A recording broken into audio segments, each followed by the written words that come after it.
we did about, I'd say, a third of it maybe.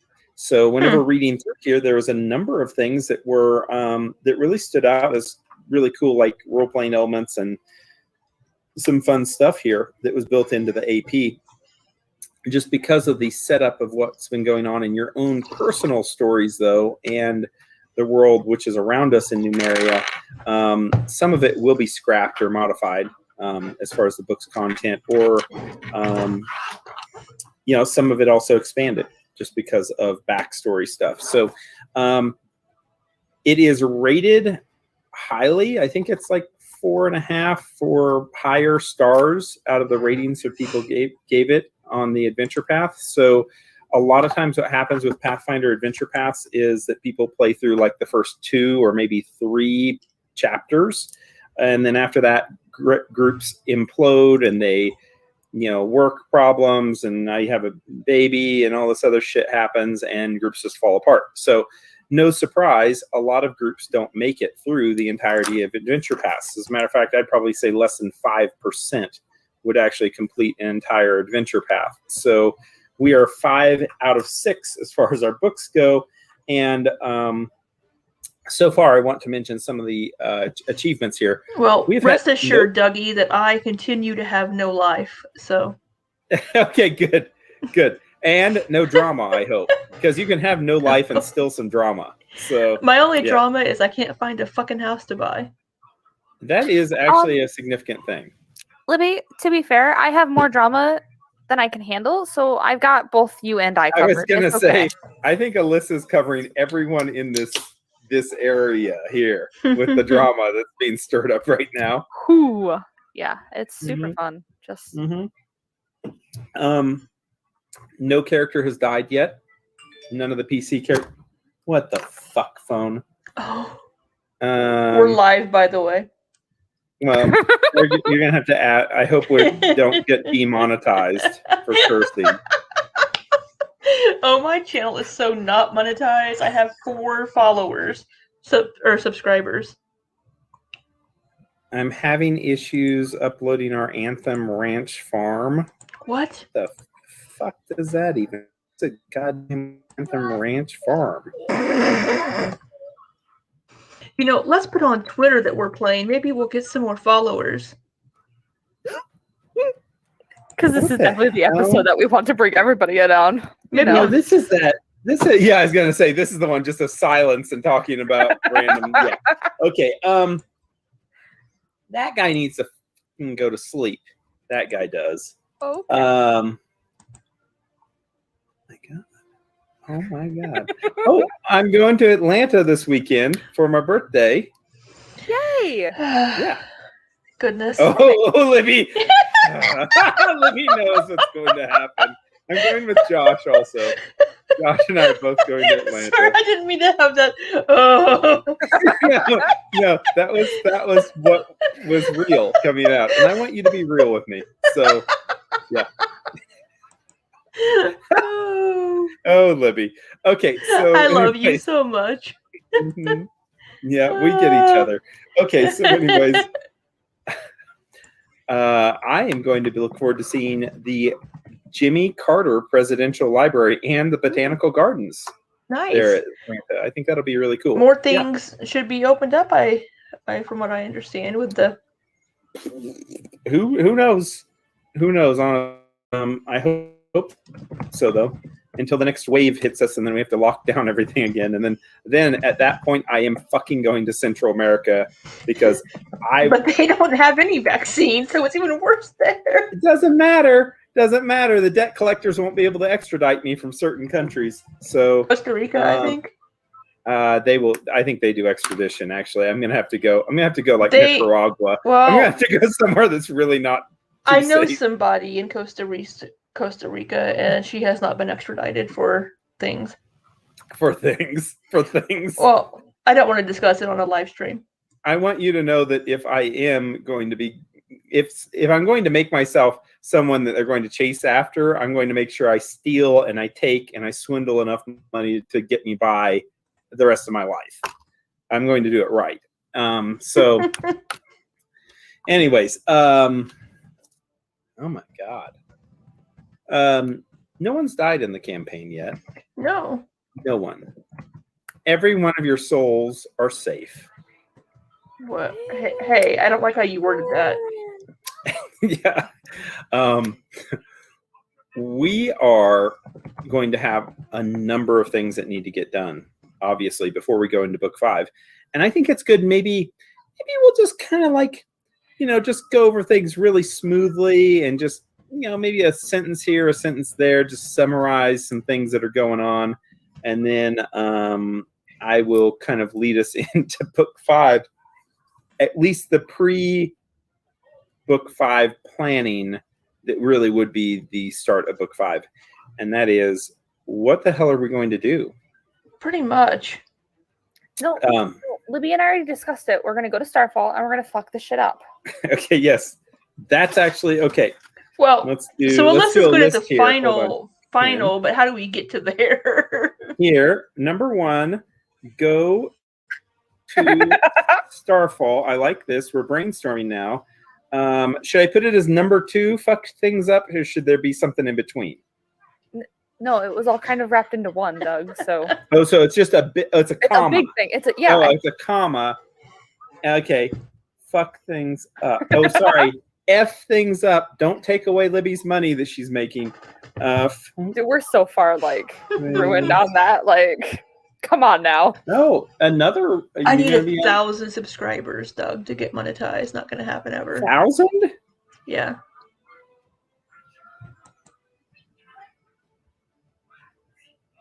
Maybe when I start fixing up my house and uploading DIY videos, I'll blow up. Maybe so. And people will be like, unboxing. I want you to do some unboxing too. People will be like, what the hell is this Pathfinder shit? Is there anything after number 1 that you would have on the list? I think you've already figured it out, though, honestly. I'm going to label it as the plan. It's a fantastic plan. Thank you. Go to Starfall, comma, F things up. Okay, got it. Good plan, Sonny. Good plan. Nope, look, I've helped Doug. Did all of the hard work for him. What do you mean you need help? I don't have to do DM prep now. See?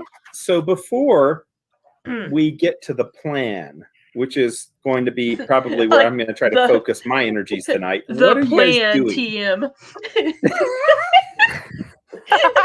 Let's trademark the plan. Okay, let's see if anyone else has trademarked that or not. Hold on just a minute here. Let me look. Okay, so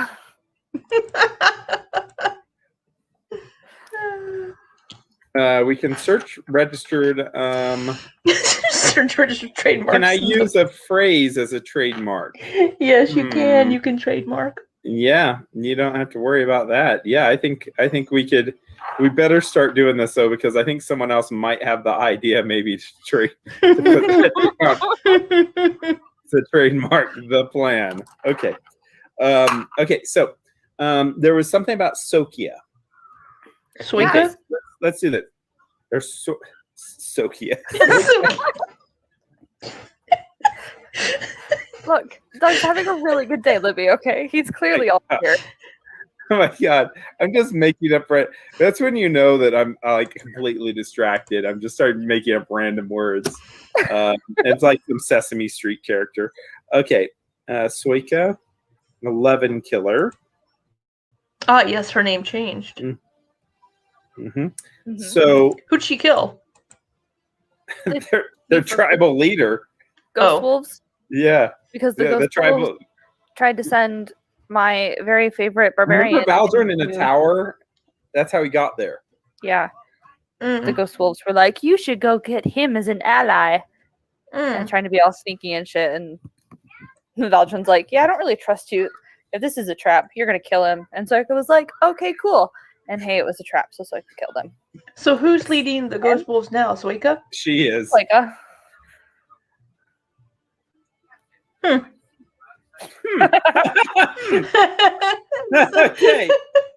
Okay there. Are there any thoughts behind that or just that? Okay, good. Okay. So we're going to try to communicate to Kylon, right? That was going to be a big thing. Yes.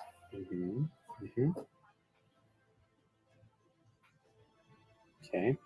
Now, I know that, Alyssa, you sent me several rapid-fire emails about how this shaman, Shaden, is going to be escorted out and how you're going to have assassins go after him. And then you're like, I'm not going to have assassins go after him. I'm instead just going to have my boyfriend suggest that he get kicked out of the clan. And then you're like, maybe that's too much and he shouldn't be kicked out of the clan, but I'm going to try to strongly emphasize that that's probably what should happen. No. I said that I was going to leave it up to Tor, and that Tor would tell me if he wanted him to face further consequences. Oh, was that the last thing? Was Tor's without a clan? How does he have any say in any of this? Because I want to know if he wants like this fucker to like pay for breaking his heart, because Sunny will absolutely destroy this dude's life. Okay. For Tor, do you think Tor has figured out that this guy has really screwed him over, and B, do you think he's so vindictive that he would want someone's life ruined in that way? Okay, then the answers are no. I mean, it's no, because that's not honorable. That's not what he would do. I mean, it's not in the combat arena. It's not a way that I think he would react. So Tor's going to feel bad. That's how he feels right now. Okay, well, I will deal with Tor feeling bad in a moment. Okay. Tor. Wait a minute. That's number 3. Tor feels bad. Which is why, if Tor told me no, then I was just going to tell Soika, and I say Valdrin was just going to tell Soika, maybe keep an eye on him. Maybe strip him of his priesthood? Can she do that? Not really anything that a clan elder would give out, though, right? I mean, he could still say he was a priest, and true. I don't know. He's getting divine powers. He actually does have divine powers from from his god. He just happens to be in the chaotic evil side of Gorum. Great. Fine. I just want to keep an eye on him and watch him. That's how he got along so well with the Blood Guards also, is because he's chaotic evil, like some of them might be. Yeah. Okay. Even the majority of them? Okay. Yeah. All right. Great. Okay. So let's see here. I've got 3 things on my list, and let's just see what else we can figure out, because I know we're all brainstorming here. Soika 11 Killer, talking to her. Mm-hmm. I think there could be maybe some subheadings here about like what you're talking to her about, but we'll keep moving. Kylon communication. Mm-hmm. Okay. Tor feels bad. That was one that I put in. Uh-huh. Tor feels bad. Delstria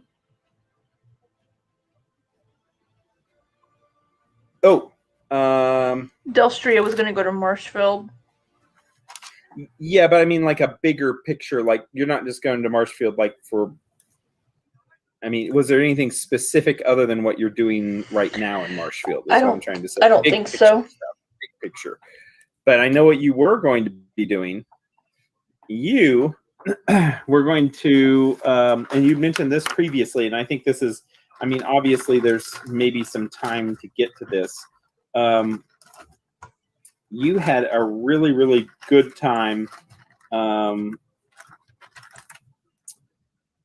with a certain person allied, at least, with the Rakshasas. And you kind of wanted to make sure that there wasn't anything crazy going on there with Rontoni. So I know you were going to have different people watching out for him and stuff like that. Yeah, we want to keep an eye out for Rontoni. We want to make sure security, spells, whatever, for underneath the mountain, for the lab down there. Secure. Torch.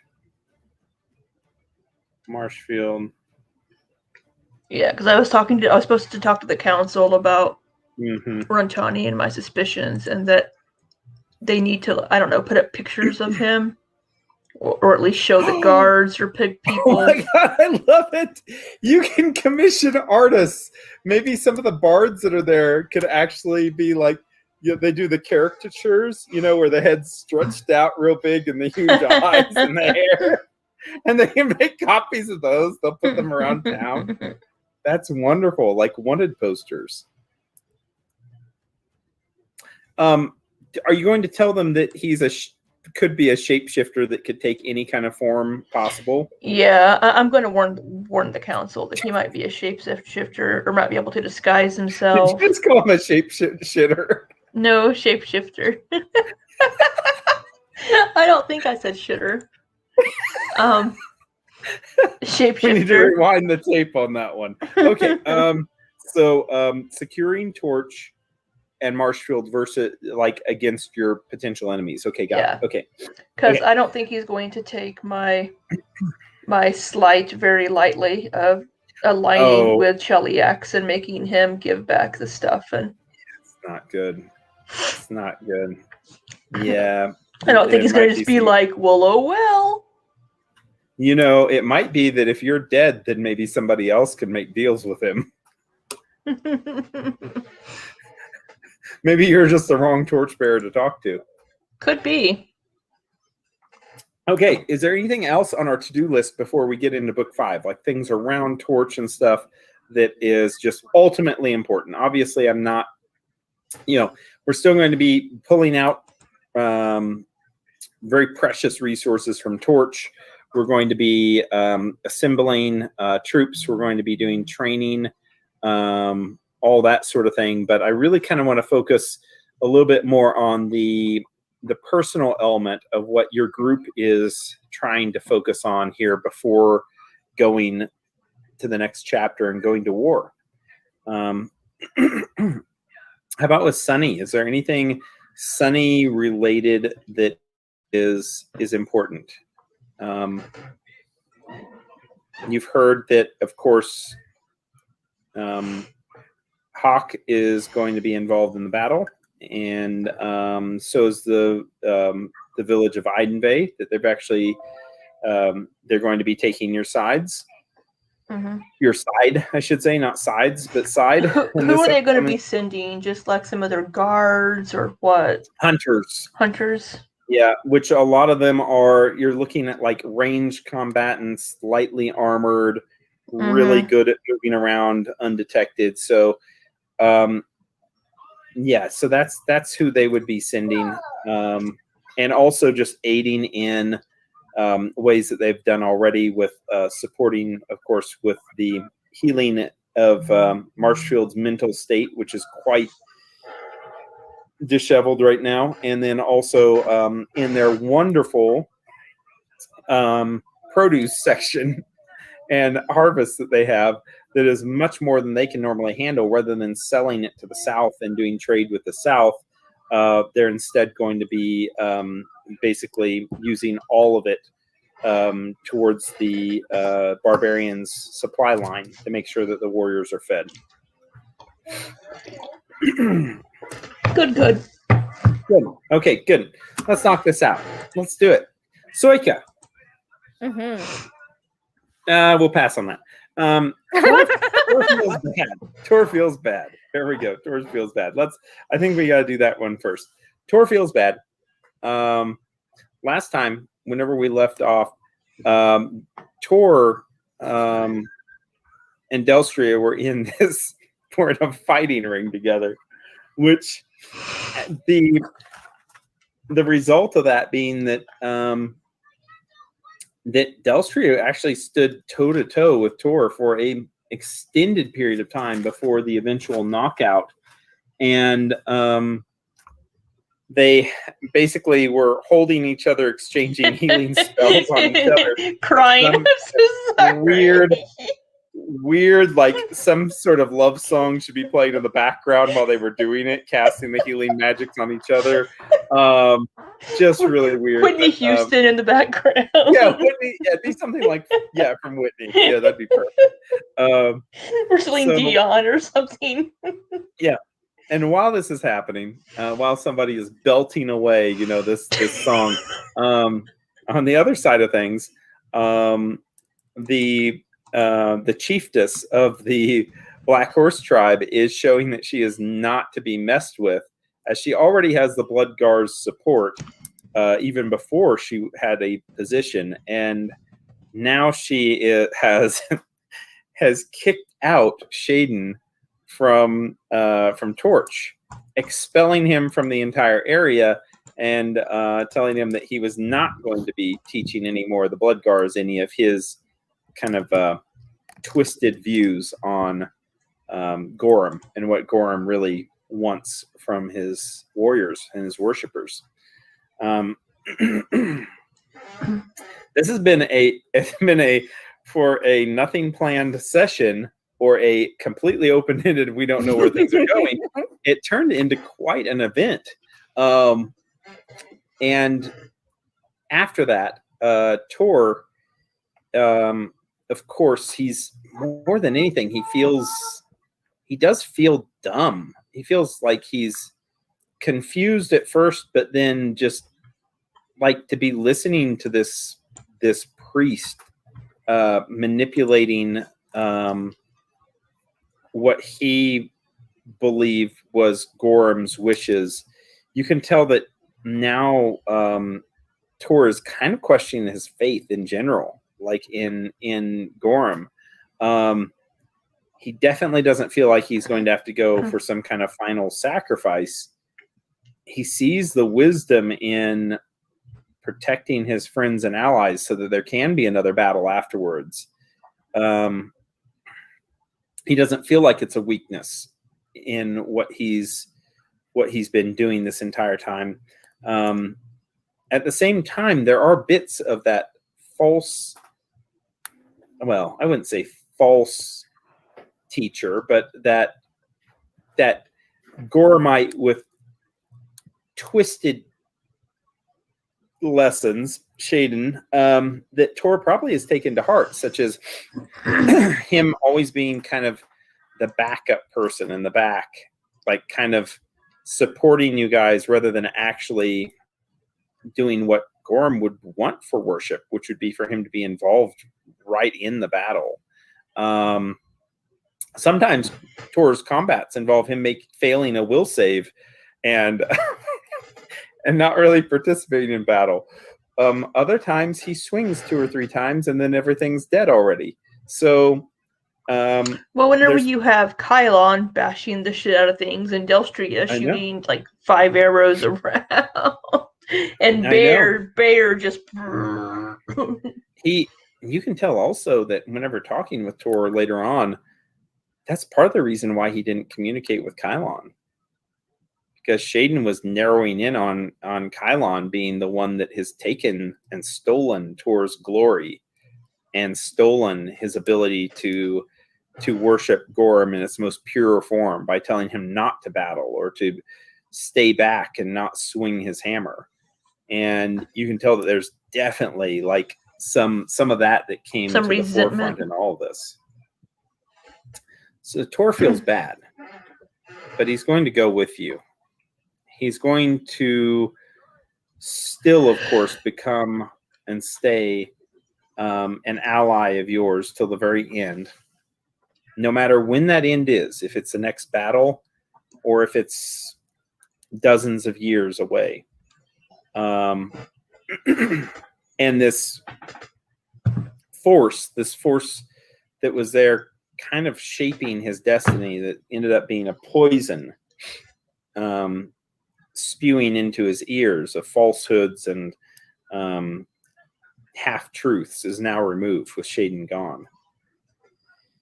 And of course, Tor is not that talkative, but you're going to find out in the following days and maybe even weeks some of the things that he was fed to believe and how quickly it set into Tor's mind. This is now a point to mention that Tor has a plus 14 to his will save, and he can re-roll that will save once a day if he fails it, but yet he always is the one that's failing will saves. So I only have a plus 12. Yeah, I know. Why is Tor always failing? I have no idea, but he does. So we gotta swing on that. The dice are telling the story some of the time. So Tor, obviously, he's weaker willed than some of the others in this group.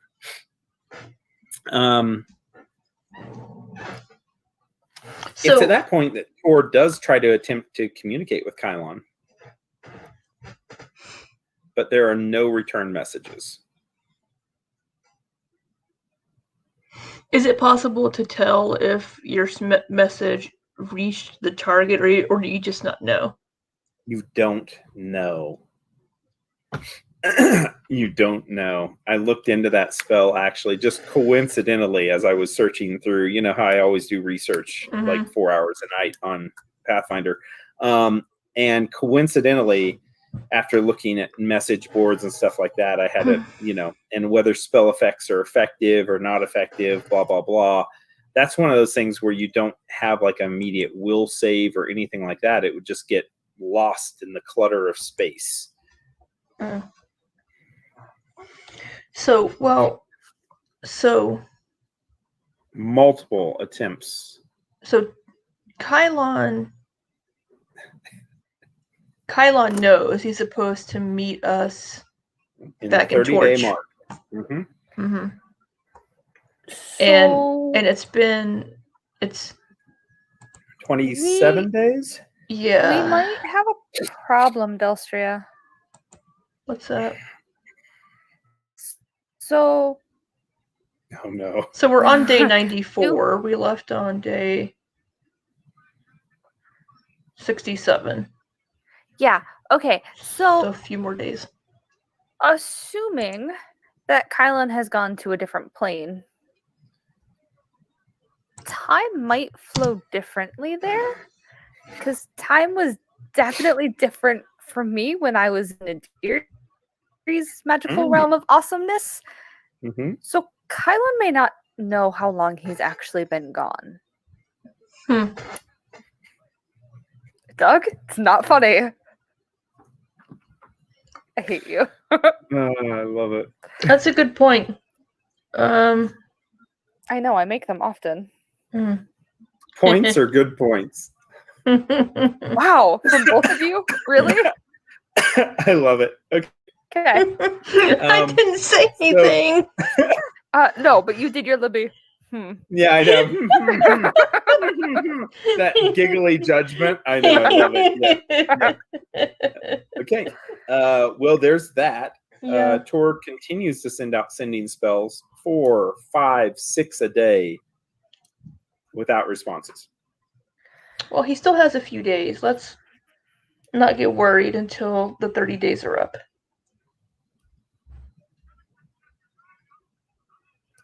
Okay. And Delstria wants to also say to Tor, after they've healed up, she wants to apologize to him and say, I'm sorry that I didn't notice something was going on with you while we've been here. It's just I've been trying to fix everybody else's problems instead of listening and paying attention to my friend. And and I'm sorry for that. Your response from Tor, of course, is subtle, and he, you know, obviously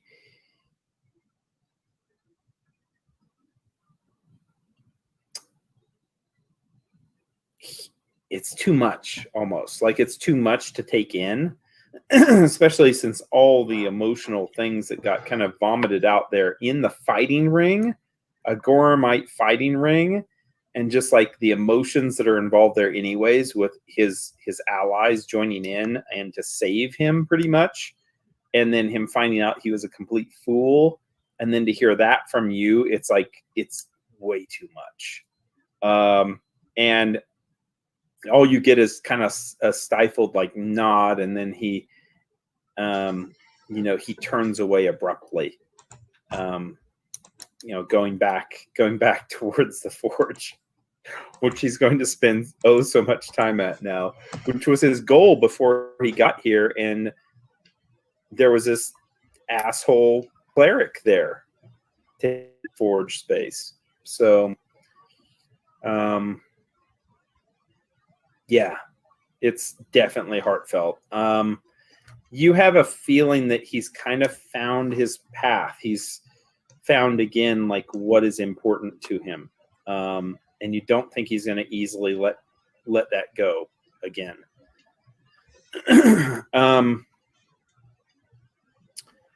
Soika. Valdrin goes to get Soika. Mm-hmm.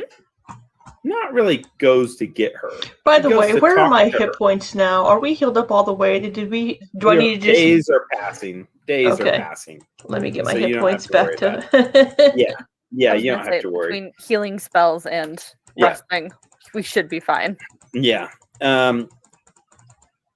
Valdrin will come back with Soika after a period of 3 days. Oh, damn, I gotta keep track of days now. So that was day 94. Now I have to keep track of days. So now day 97?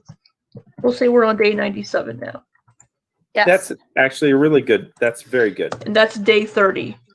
This is day 30. Kylon should be meeting us. That's in my notes. Soika comes back. We have not heard from him. Can you type that without talking out loud? Soika. Doug is asking me to not say out loud. Soika is going to return. Like, I have no problems concentrating this game session. Good Lord, it's my fault. I'm sorry about that. Soika comes back with Valdrin. And now we go into the subheadings of what is the purpose of Soika being there? What does Soika look like again? Oh my gosh, I had a huge description of her and now I've lost it. Let me find my book. Find my book. Shit. My book 2 notes. Oh my gosh. That is a great question actually, Libby. Let me see. She's not in the... No, there's no picture of her. Oh, I never got a picture of her, and the reason why is because I couldn't ever conceptualize like what this person looks like. She is a real character though. She's in the Numeria Numeria Country Guide or something like that. She actually is she wasn't out of my own head. Let's see. I don't even have a description of her. I do somewhere. That's fine. Don't worry. Hold on. Hold, please. There we go. I got it. There's a conversation there with Zol Nomag. She's human, right? Yes, I believe she is. Yes, she is. Okay. Brown hair barely reaches her neck. Her skin seems to be less weathered and tan than most of the Kelid tribesmen you've met. Dried red strips of leather are tied tightly around her upper arm. Light fabric and pouches to her side make you believe that she would not fare well against a collector robot, because you just faced one of those. Yet you sense an aura of danger about this woman as she walks with grace, the grace of a cat, and exudes the presence of a warrior. She is naturally, with that tribe, she would have some sort of, on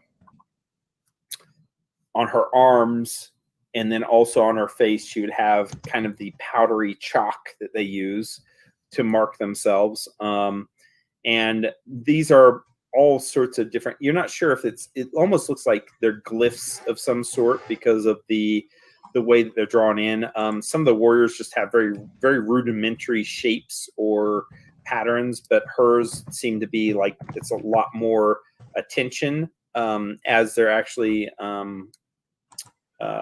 drawn onto her. And you can make this would be a linguistic society check as she is going to join with you guys in the presence of your private little cabin with Valdrin to have a group meeting, group seance. Wait.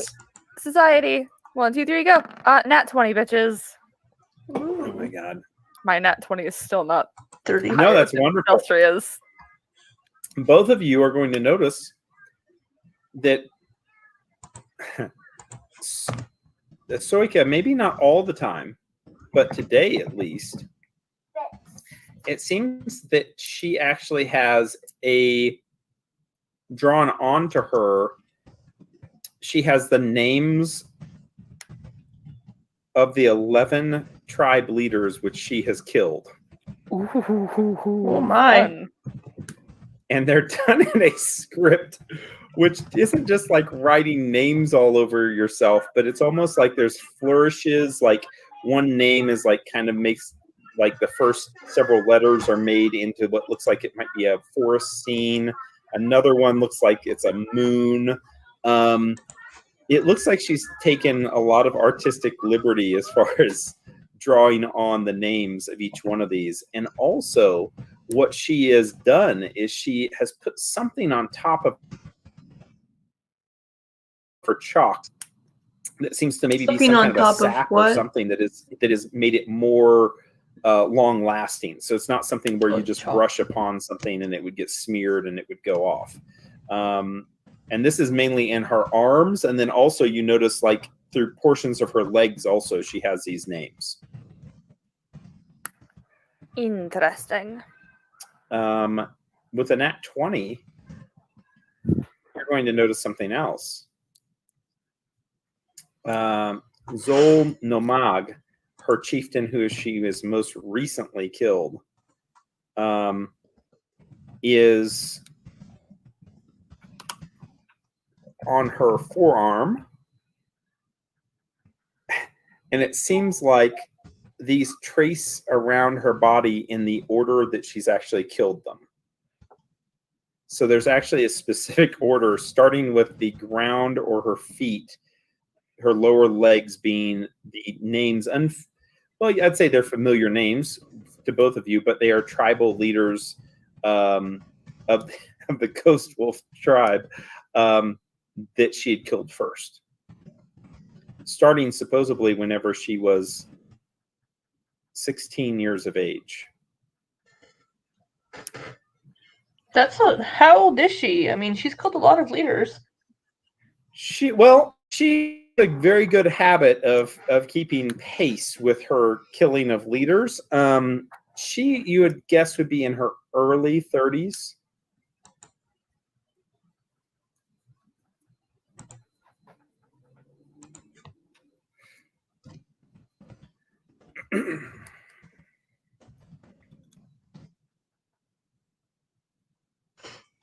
So what prompts the killing of these leaders? Do they just become bad for the tribe? Belcher, you can't ask someone that. I feel like that's Would you rude. like to? Maybe this is something that you would like to talk with her about. You've heard rumors. I mean, obviously, you've all been. There's been a lot of stories shared and stuff, and there have been rumors about what prompts this. Obviously, the most recent one was something that's just clearly understood. It's a betrayal of the tribal alliance, and greed to try to make sure that no one else has the potential of rising to the status of the Black Sovereign. But before that,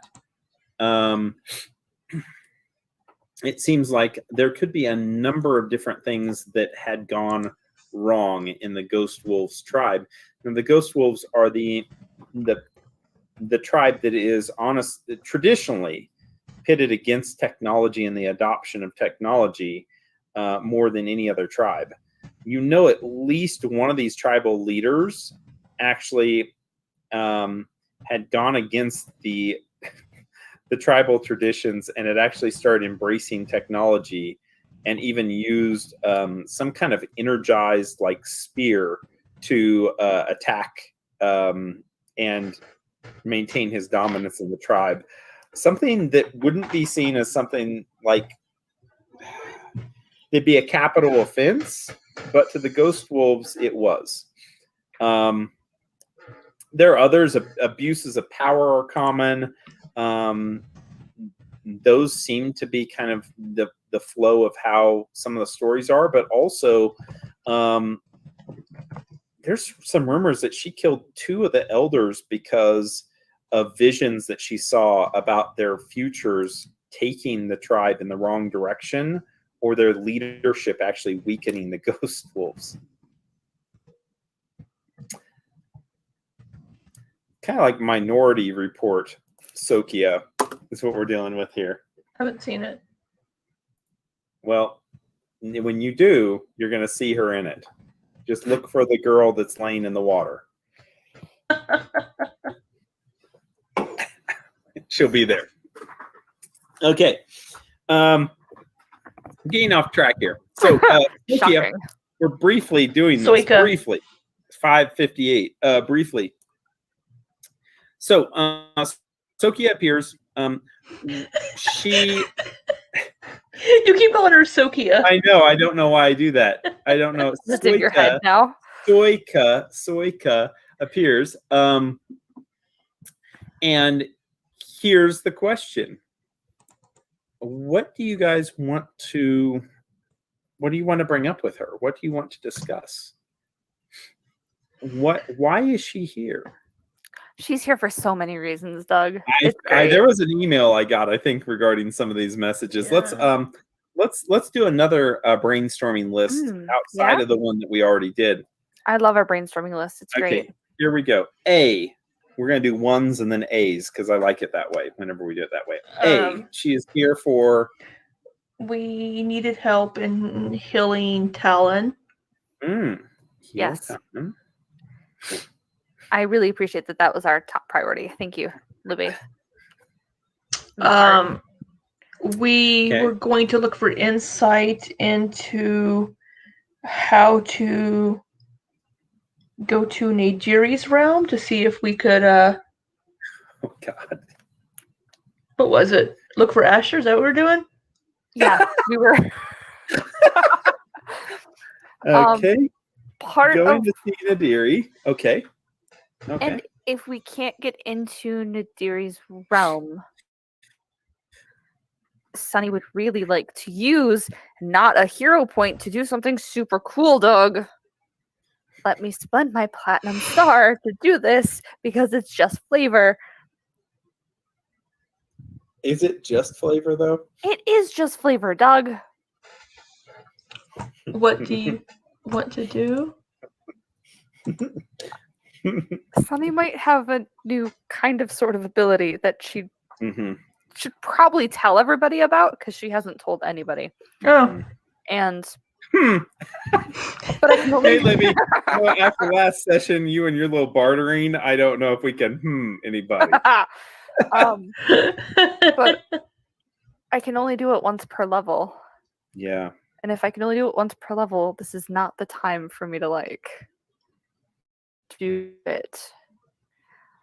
But since it's just flavor, let me spend not a hero point because hero points are really valuable, Doug. Platinum stars are also very valuable, but I can earn another platinum star. Yeah, honestly, they are. Okay, so we have heal. I don't know really because we get 3 hero points per level, and you level up really quickly. We're on session 44, and I have 1 platinum star. Yeah. Yeah. Now there's a good point. So heal Talon. Go to see Nadiri. Why else? Oh, is it something about talking about Shaden? Is that what it's going to be? Well, the naughty Shaden. The naughty Shaden talk should have happened when Valjean was going to collect her, but we can have the naughty Shaden talk while she's here. That's fine too. Okay. It doesn't really matter much. Yeah, we were. While we were drinking in the bar, we were talking about learning how to do some ritual, and I think it was the one to. It's that one. It's the go to Nadiri. Yeah, Nadiri. Yeah. Okay. There might also be a little bit of matchmaker happening here because Sunny might have it on good authority that Soika has a thing for Delstria, so.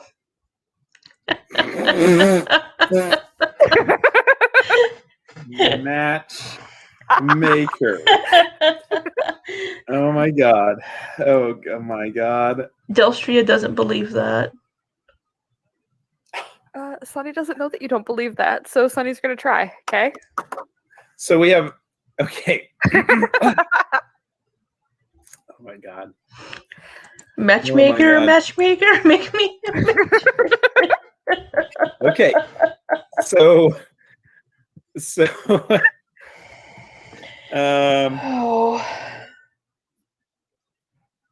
all right. Well, those are some good things. Let's get into this. So Soika, 11 killer. Probably the most feared shaman of all the tribes. Seems like all the tribes, their shamans are pretty fucking, oh my god. Yeah, I mean, she hasn't had to lose a leg yet, and look what she's gotten done. Oh, Joss lost a leg. Don't. Oh yeah. So she comes with Valdrin, and they go into your private belonging or private refuge there. Secure they don't go through your shelter. trunk. They don't go through your trunk of belongings. They're not like digging through your clothes or anything. But they go to the secured shelter, and you're all able to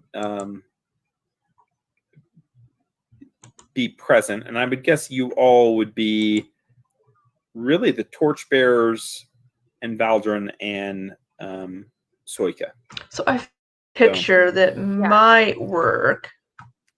Oh yeah. I don't know. Let me put it in the hangout. Anything that you conceptualize, I think whenever I first introduced her, I kind of let it open there as far as the flow of artwork. I was like, whoever, whatever you'd come up with, even if she's not all decked out in the way that I described her with like the paint on her and chalk and stuff,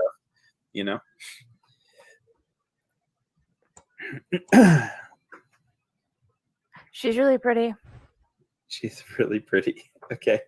Well, that one is. Maybe should I find an uglier one? No, I like her. I'm just saying that like she's an uglier one. Oh my god. Next time it's gonna be some crone, Okay. Yeah, no, that looks good. That can be the Soika. So the Soika, as she goes into the shelter, she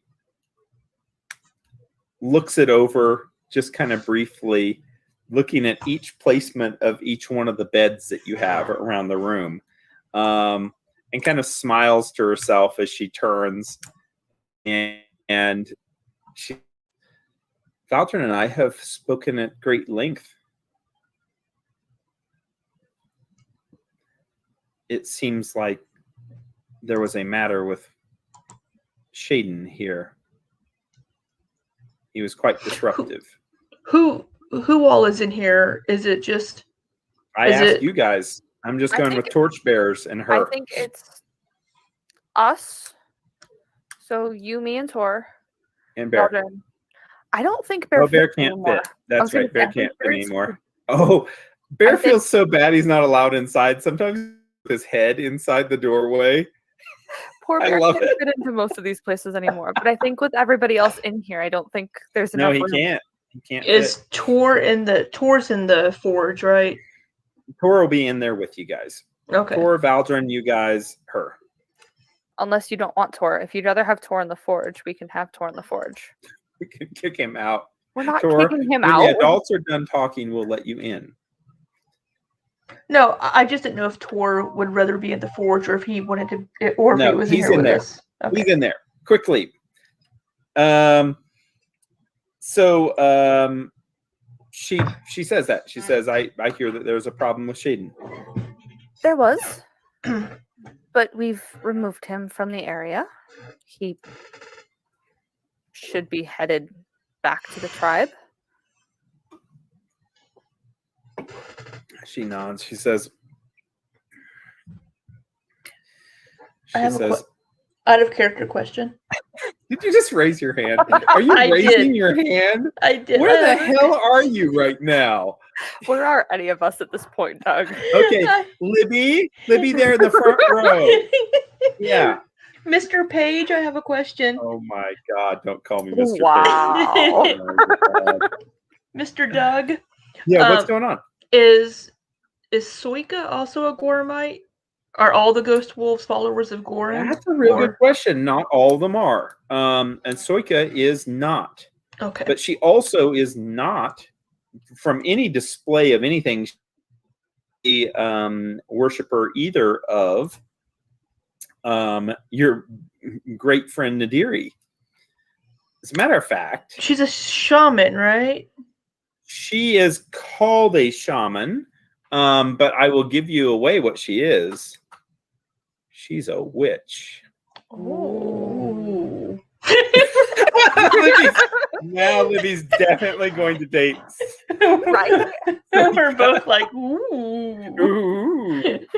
Yeah, she's a witch. Okay. Okay. Yeah. Okay. Okay, so she's not a Gormite. Okay. Yeah, I mean that isn't where she gets her powers. She gets it from mysterious things. But yeah, she is a witch. She says, she says, I thought that sending him here could possibly cause a disturbance, but well, honestly, I did not send him here. He wanted to make the pilgrimage himself, and he wanted to come with a meal, thinking that the Bloodgars could use more discipline. And I imagine that he was right in some aspects, but ultimately... He was right when it came to that, but his methods, I think, left something to be desired. She looks at you, Delstri, as you say that, and she nods. She says, yes. She says, sometimes everything that we desire, though, we can't obtain. She says, sometimes we have to make do with what is available to us. Oh my God, the two of you. Sunny is fine, okay? Sunny's not cracking up in the corner. She's gonna like glance at Valdrin and be like, You're gonna nodding. Valdrin like is tapping his foot, which is his new sign to you because he can't look at you because he does laugh. Like you've already figured that out. He has to look away and he taps his foot a few times. I'm just imagining Delstria as seeing Sunny out of the corner of her eye, like elbowing Valdron. Yeah, I know. Like, oh yeah, right. We are.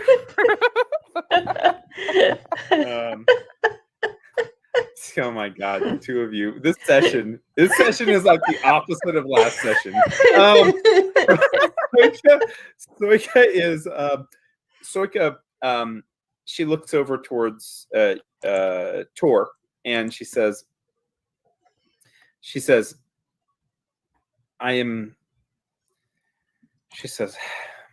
I'm confident that whatever that he told to you, he meant. But that does not mean that it is not a falsehood. It does not mean that it is the path that you are on or the path that you need to walk.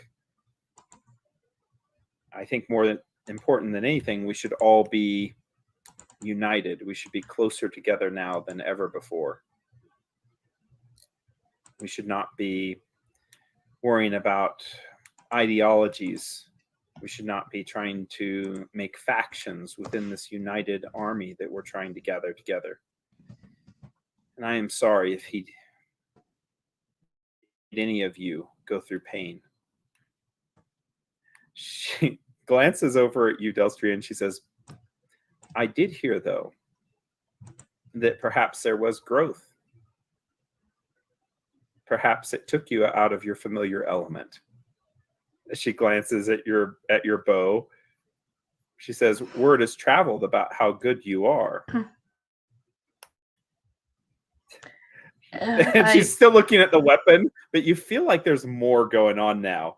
But she says, to truly grow, sometimes you have to be forced out of what you're comfortable with.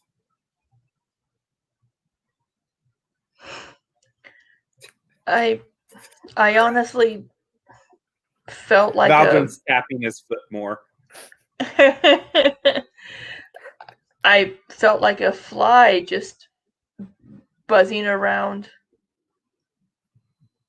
I don't know, a very large person in the ring against Thor. I look at Thor, I'm like, he's very intimidating to go up against. But it was an honor to spar with my brother despite the circumstances. It's very strong. Soika says, the stories are already spreading about your honor in that ring. She says they go hand in hand with the stories that I've heard about each one of you. I had told Valdrin this before, but I believe that it is now more important to say it openly. I have believed for a while that you are all drawn together, the four of you,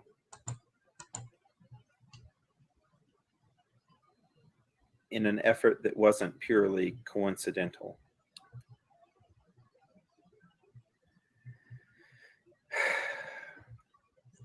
She says, but sometimes these conjectures and these feelings that I have, they make people choose foolish things and foolish paths. I did not want to reveal much, but I think you all know already that working together will be your best possibility of survival. But she says, I still don't know if the one called Nadiri is looking for your survival or looking to tell a story that will promote her worship by the end of all this. Two things which could be completely separate from each other.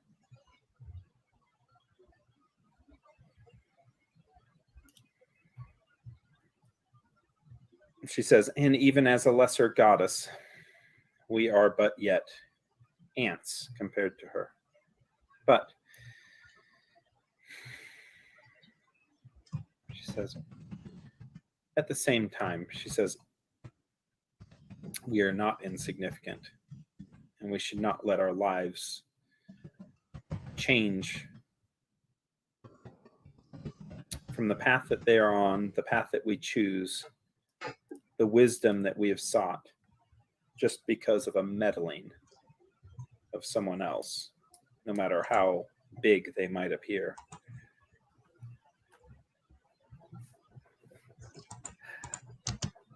Are you marking off your checklist?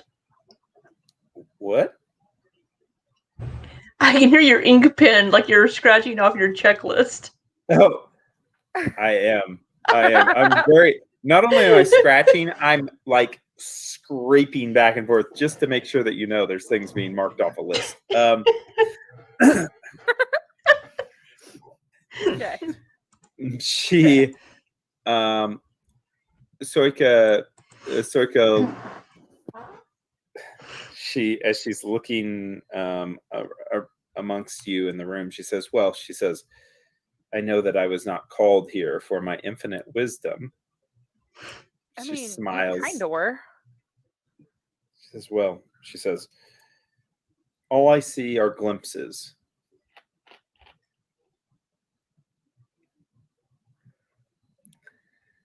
She says, not everything is apparent. Nothing ever is. You're very knowledgeable and quite a strong shaman from what we understand, and we were out of character. Yeah, we don't know she's a witch. We just think she's a shaman, right? I mean, it's called a shaman in her tribe, but yeah. Her class is definitely witchy, and I think you could figure that out. Yeah. Yeah. It's definitely deals with nature quite a bit, you know, which could be witch or shaman or druid. Yeah. But yeah. Well, what should you're quite strong in your own right. And we were hoping that you could help us heal an old friend of Sunny's. He would be a great asset in this battle as well, he and his brother. She looks over to Valdrin, and Valdrin kind of scratches the back of his head and is kind of looking away. She says,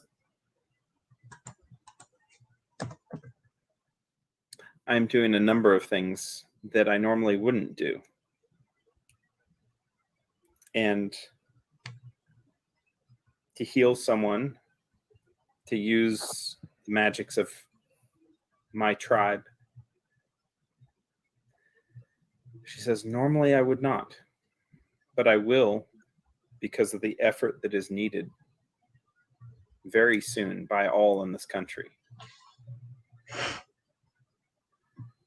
She looks over to Sunny, though, and she says, but normally, she says something like this, I would say that your own shaman, Jost, should be attending to.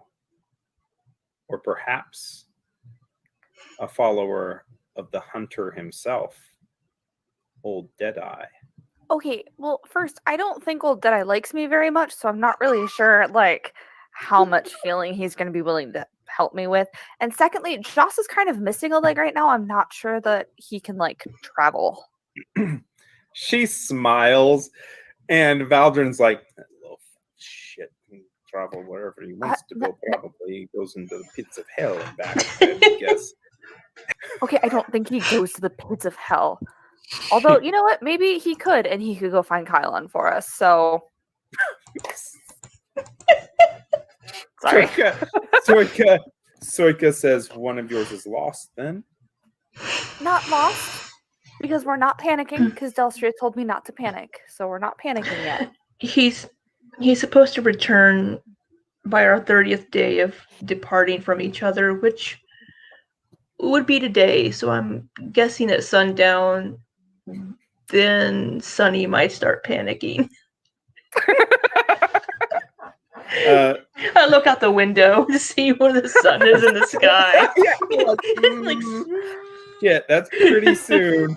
Soika smiles with amusement over towards you, Delstria, and she says, but you won't panic, will you? I have faith in Kylon's strength to return to us.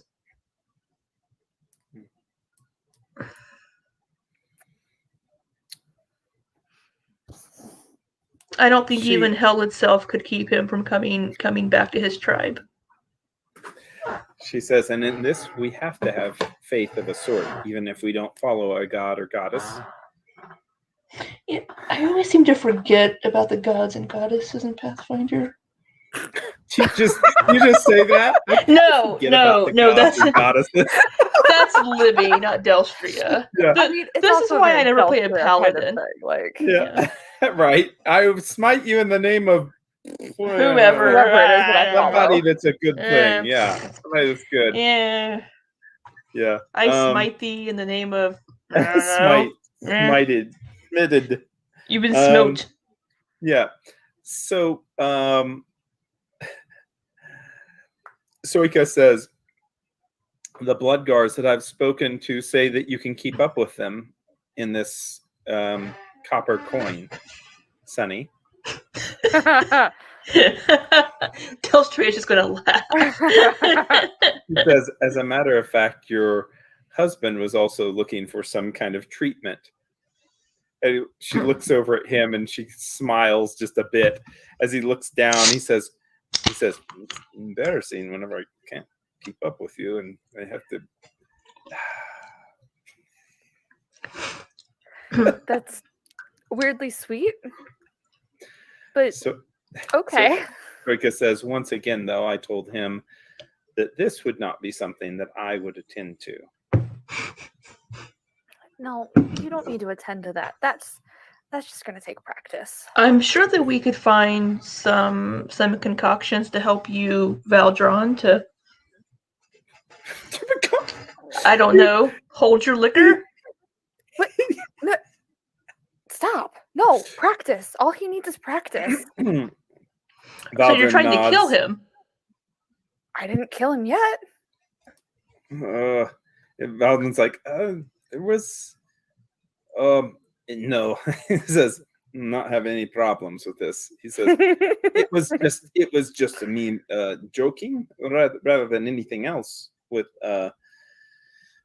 you, Soika, which I did not know that you were going to repeat. But since you repeat things, I will tell you that I will answer your questions. And she looks over at him, and he says, because I believe that Delsteria will not be at the bar drinking as late as Sunny. So perhaps you and her can figure out concoctions. And he smiles. She looks at him with daggers in her eyes.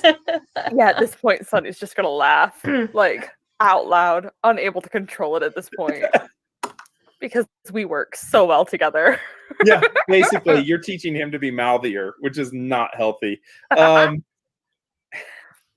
She says, well, I didn't travel this entire way just to heal one person, did I?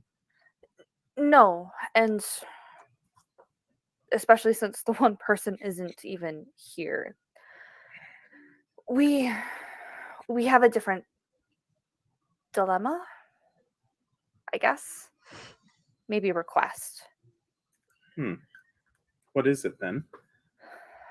So when I was great. Oh yeah, this is gonna be fun. When I was Poor Delstria. With my tribe. No, not poor Delstria. This is a good thing. Sunny's not gonna be mean to you. Much. When I was with my tribe, Joss took me into a cave and he made this drink, and we were able to go to Nadiri's realm. And I was able to meet my parents. Is it something that you could possibly do for Tor and Asher to give them some sort of closure, or let them talk through whatever is happening? Because we've seen Asher a couple of times, so I know he's around. She nods. She says, is it something that I could do? Probably not. I've been trying to research in some books and to see if I can find a ritual or something, but I haven't found anything yet.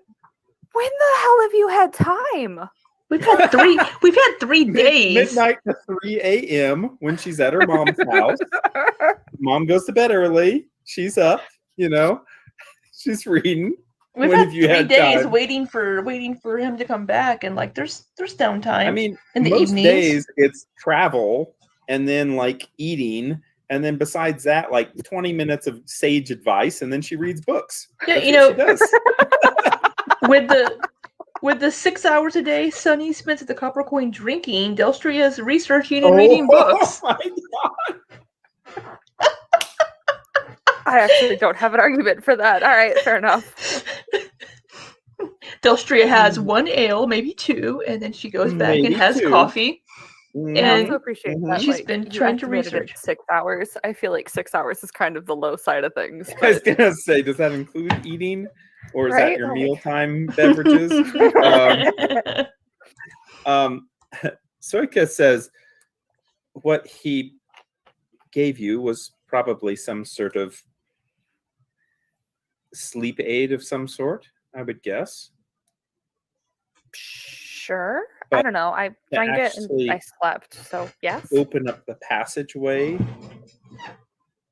to go to that room. Nadiri herself does not have a plane of existence. She exists in small spaces, from what I understand. She says, some believe that part of the boneyard, that she is not completely left Pharasma's presence. But the one to tell you about that, she looks at you, she says, chiefess of the Black Horse tribe. She says, is one known as Jost, because he is the one that has dedicated his entire life to this goddess now that I feel entraps each one of you. Okay, but I like you better than Jost. Soika. You see her like smirk just a little bit. You can tell she's used to giving out like hard advice and just giving it very strictly and just moving on. This is the facts, this is the way it is. But she's actually kind of amused, like smiling slightly. She says, so you had me travel here, looking over to Valdrin, in this crucial time of preparation to heal a villager who I've never even heard of, which is not part of any of the tribes. And to contact a goddess which is not my own goddess, or any that I wish to be closer to, for the curse that could spill out onto me. While you have in your own tribe your shaman, the most faithful of any that I know of to this same goddess. Out of character, I think Sunny was more trying to play matchmaker with Soika and Delstria. Not more. It wasn't really more. Equal parts. Equal parts. It might have been closer to equal parts. Honestly, the biggest thing was just Jost freaks me out, man. Sunny is not a fan of Jost. Like he's super. You could go like on another trip with Jost somewhere. It worked so well the last time, Doug. Delstria's gonna say, I still don't know what Harry has to do with me. I don't know. She why. Looks at you. She says, neither do I, but I did see that your path was tied along with the others. What else did you see whenever you had your journey? She looks over at Sunny and then she's like, no. She says, I don't want to know. I do not want to become more entangled than what I already am. No, that's fine. If I completely understand, because she's not someone that anyone would want to be entangled with, except for maybe Jost. And I think that's because of like a sense of obligation more than anything else. Not the point. Anyways, so if you can't take us there, could you? She says, I could take you to the boneyard. I don't. But I do not know if that's a place that you would like to be going if you would like to extend your life. Normally the souls there have already lived through theirs. Yeah, no, don't want to go to the boneyard. Not quite there yet. Could you? The next episode, Delstria is there. What the heck is this place? It's the gods and goddesses come here or something, and Pharasma's giant like throne just like in front of her, and Pharasma's like, "The fuck are you doing here? This is not your time yet." Yep. Okay, so if you and Sunny is apparently becoming very frazzled all of a sudden. Mm-hmm. Okay, so like Delstria can do these woo-woo things, and she's very good at them. But you get up from Soika. But I don't think that the woo-woo is going to help in this situation. And so would it be possible for you to call forth a spirit? Like, I know that Asher is here. I know he's here. I know he's here, like my parents are here, and it's possible to call them forth somehow. Can you do that?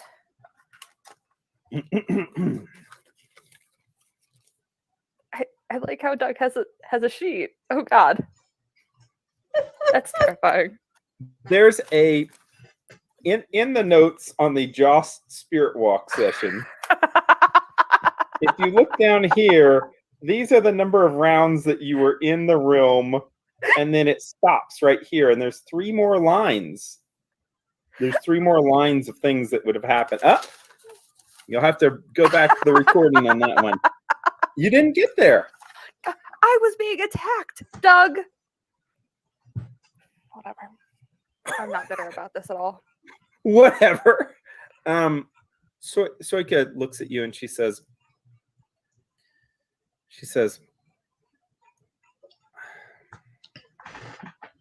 it is a matter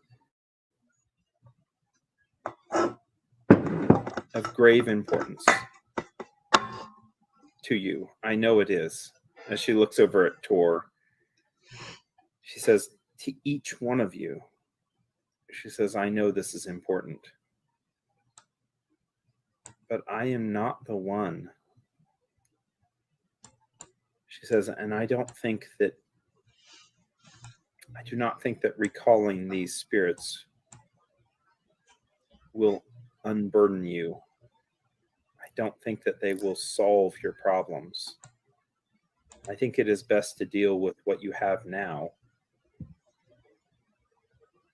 To use what you have now and form bonds with those around you that are still living.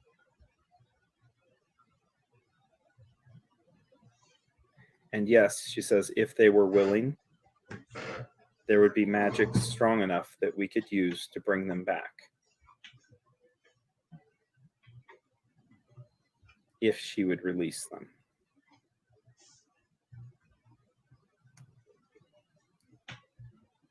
That's a big if. I have a feeling. Libby, I can't hear you. Like, I know that you're talking, but none of that came through. Sounds like Libby's clearing her throat.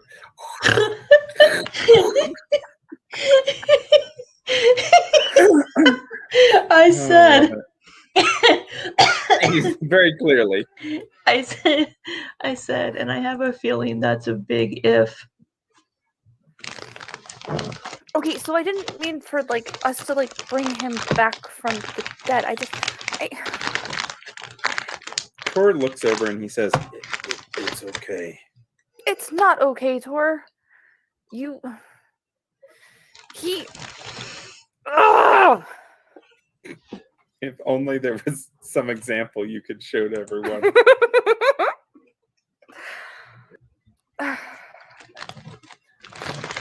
Sunny is so angry right now because she can't.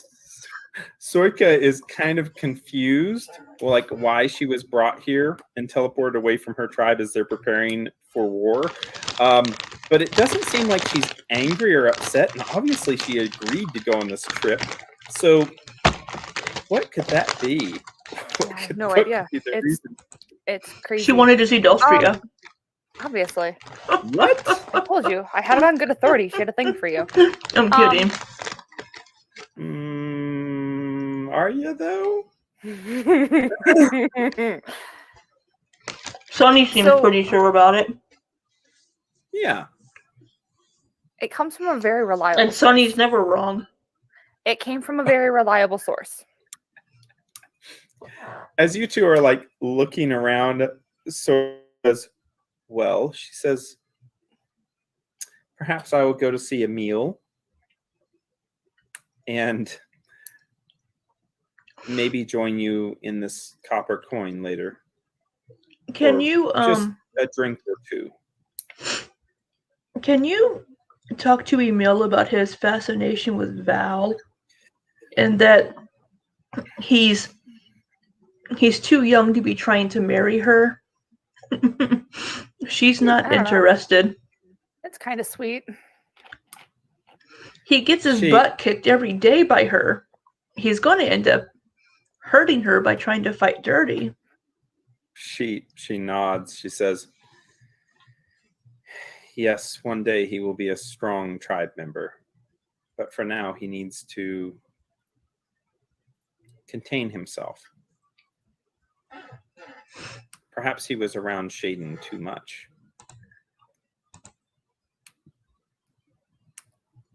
I will speak with him. Yeah, let's blame Shaden on the fact that he's trying to defeat Val in battle every day. Okay, that's on me. Yeah, I know it's on you. Suika looks over to you. She says, "Oh." She says, we've got to talk more about this then. Maybe I should understand all different perspectives here before speaking to the boy.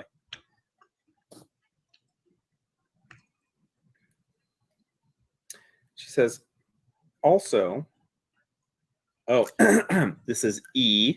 Thank you very much, Doug. E. She says, I was, of course, speaking with Valdrin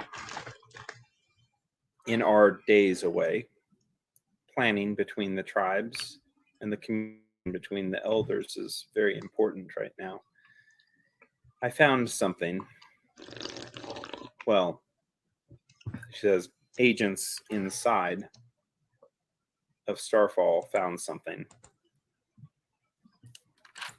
She says, it seems like now there was a awakening within the Silver Mount. Over 500 gearsmen have poured from the mountain to the call of the Technic League. I'm gonna look over at Delstria. The fuck did she do?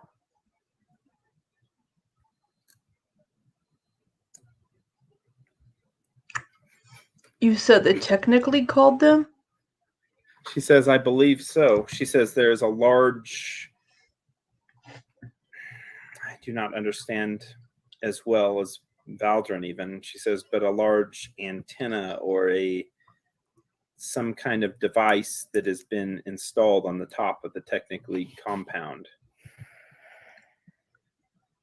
We believe that it gives some kind of communication to these gearsmen. 500 of them with integrated rifles and with their batons that strike out with electricity. It's substantial. In addition to that, the white scars have fallen back into Starfall, each one of them. And she says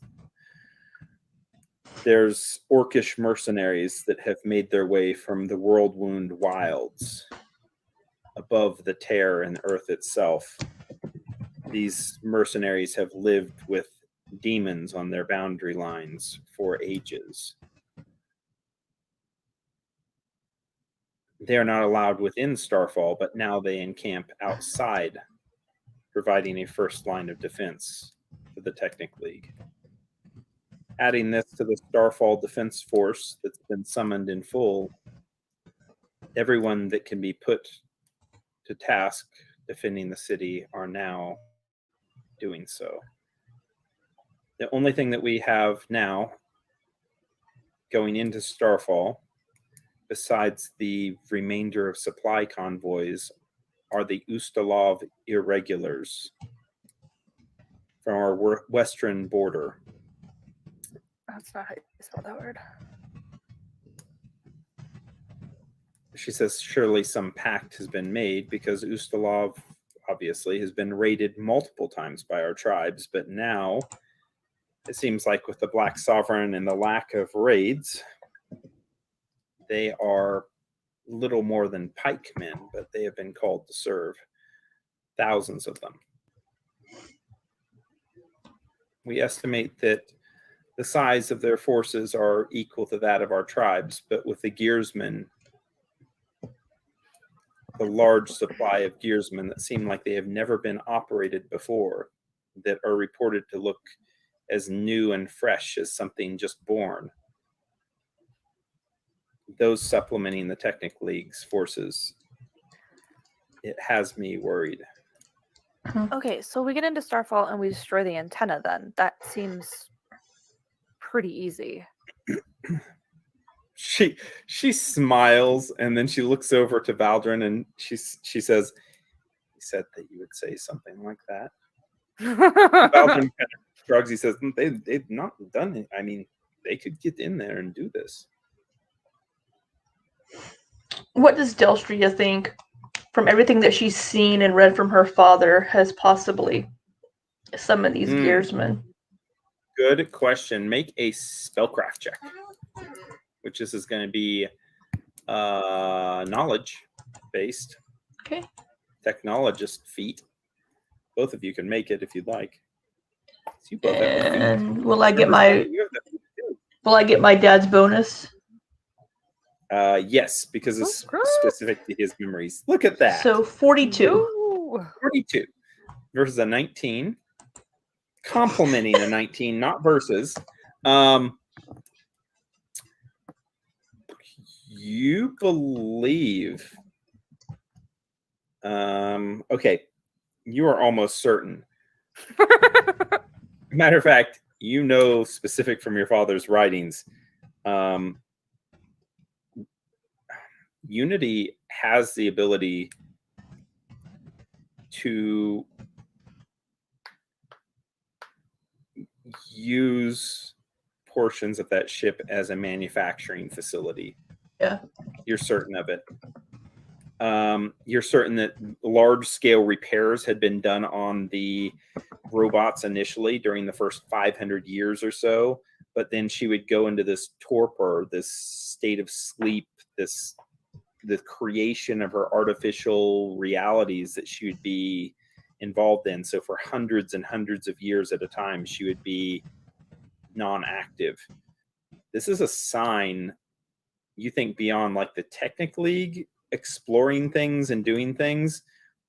This is almost a sign of Unity being awake. She's awake. That's what I was thinking. And this is a large move if she's doing that. So many. Would this mean that she's working with the Technic League? They've somehow formed a relationship, because for them, I think so. Yeah. You think that for whatever reason she thinks that they are substantial enough, or possibly she's been able to infiltrate them deep enough. Maybe one of them is another Iron God, even. One of her chosen people are among them. It's not a good sign, though. Yeah. It means that she's fucking chosen people did she have? Well, Hellion, failure. Cassandra, failure. Navigator, big time, boring loser, failure. Binox, possibly. Well, he considers himself one, but he definitely wasn't in the level of the other. So at least 3. Yeah. Delstria is gonna just look at Sunny and just say, "She's awake." She's awake because you left Cassandra in the ship underneath. Who knows what weird things are being broadcast? No, Delstria, I'm not saying that Cassandra is working with Unity. I'm saying that Cassandra, now being awake, has sent out some weird vibe. No. Wavelengths. Cassandra's been awake. She's just been in a different form. But she's now in her body. Who's Doesn't to say matter. that her... How do you know that? Because Unity goes in cycles. She's awoken from her little world that she's created, and she has her wires, her tentacles into the Technic League somehow for her to be working with them like this. I'm just saying, it feels pretty, like, coincidental that Cassandra wakes up, and within the next month, Unity is now woken up and like, "Ooh, let's make robots." Soika says, she says it could be linked.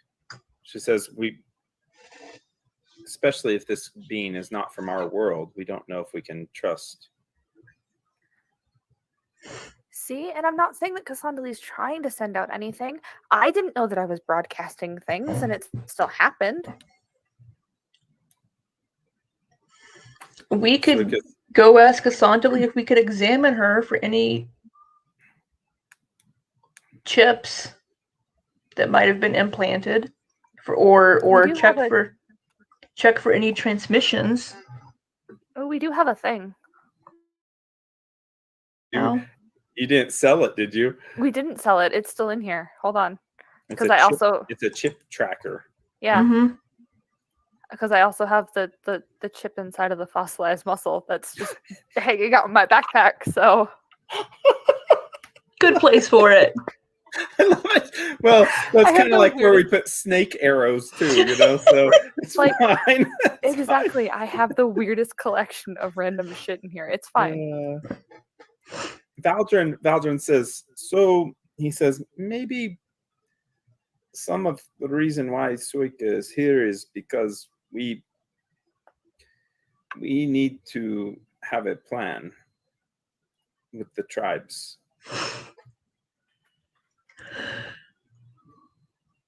Also, yes. He says, perhaps this is a discussion I wanted to have with my wife first. As he looks over to Sunny and smiles, he says, but we are such good communicators that we speak all the time about things like this openly, and it will be fine. He says, yeah, we don't hold anything back. We definitely don't, not tell important people about crazy cat people who are bound to kill me. He says, each other. Crazy cat people. We do not talk about keep hidden ex-lovers or any of that nature. Excuse you. I didn't keep anything hidden from you. And then there's the other time horses die, and we don't keep that hidden either. Okay, well, that was because we were like at the same time. No, I didn't. Okay, I didn't tell you about Winston because you were off fighting demons and you were already worried, and I didn't want to make you panic anymore. Because the last thing I needed was for you to come get yourself lost inside of that valley. It's fine. It's fine. Bridge got me a new horse. We're fine. Soika says, she says, so what we need to do is we need to plan out how to deal with crippling these forces. She says, from what I understand, Iden Vey and their hunters, she says, even though I might not know this one that I'm healing, that they are very skilled at operating out in the wilds, that they would be able to be essential for making sure that additional trade did not make it to Starfall. She says, but we will need them for more than just that, because we are not the kind of people who are going to be able to lay siege on Starfall for a long period of time. It's not a possibility. Not with who we are. She looks at Valdrin and over to herself and her marking. She says, and the people that we lead, she says, things will fall apart if we do not act decisively and very quickly. That is probably what part of the Technic League is hoping, that they'll be able to just stop us and keep us on the other side of the walls long enough. From what I understand, hundreds of the gearmen now are atop the walls, being able to shoot with range and recharging their weapons without even any need of supplies. So, do you think that the Orcish mercs could be bought? She nods. She says, I think so. She says, but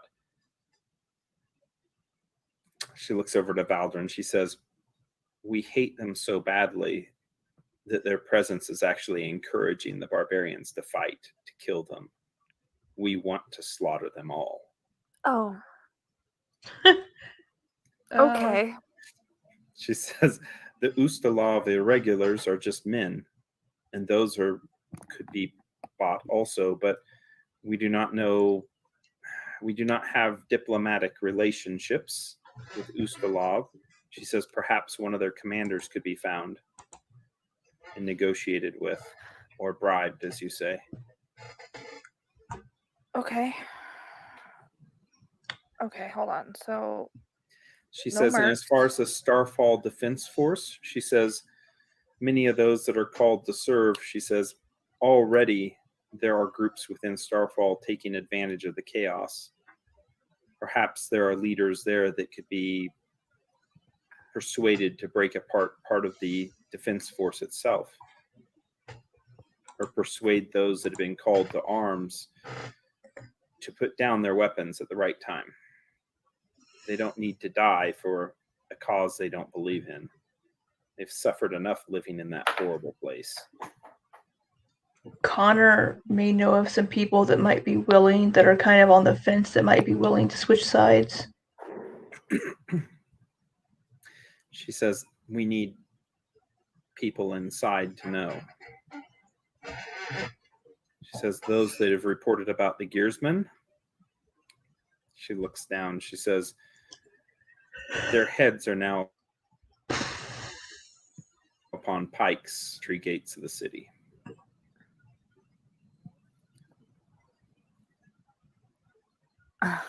That was the last message they were able to communicate to me. We will retrieve those heads and give them a proper farewell, and those heads will be replaced by Gartrone and all of his cronies, and the Black Sovereign and his stupid wife. Actually, I have nothing against Cool Ingot. Valdrin's just smiling, looking over at you like he's so in love. Just that dumbstruck, like smiling. My bloodthirsty wife. Yeah, pretty much. Just does it for me.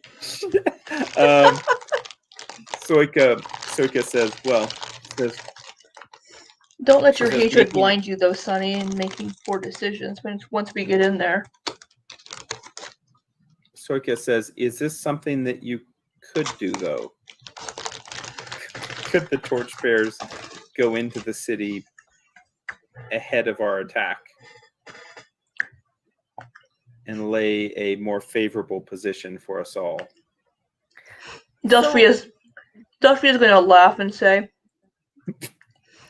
if Kylon were here, he would just simply say, we killed a god, and leave it at that. Tor kind of chuckles too. He's like, that's what he would say. That's exactly what he would say. I mean, she says, I've heard you're not very discreet, though. What do you mean? We're super discreet. The bear with the hat of disguise on. We were just talking about this when we were waiting for you to join. We had a very long conversation about this today. It transforms him into a bear on a unicycle. It doesn't change anything else, though. No. It's okay. But the spell disguise other just says target creature.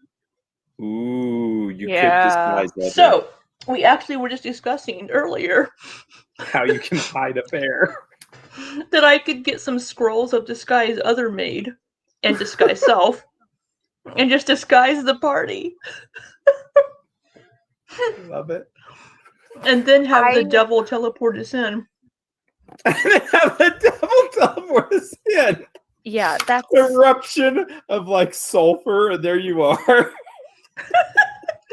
Just some regular Joes. Just a normal group of traders.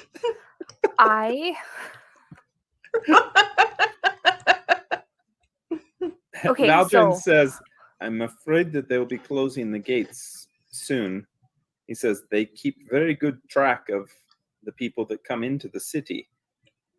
He says it would be better to probably enter the city with the last of those seeking refuge there, afraid of the barbarians, the horrible tribes that we are. Oh, just terrifying. The worst. Soika says, or You could go into the city itself and just be there, but there'd be no records of you. From what I understand from those who've been there before, they keep very strict records and check those if you're ever confronted with Technic League agents or gearsmen on the streets. We have several symbols of the Technic League that we have acquired. Do you think those would help us gain passage into the city? Soika says, I believe if you were disguised as Technic League agents, they would. But she says, once again, I imagine that if you ran into the wrong groups, maybe they could tell that you weren't. I don't know. No, but Theris will know. He'll have a better idea of how.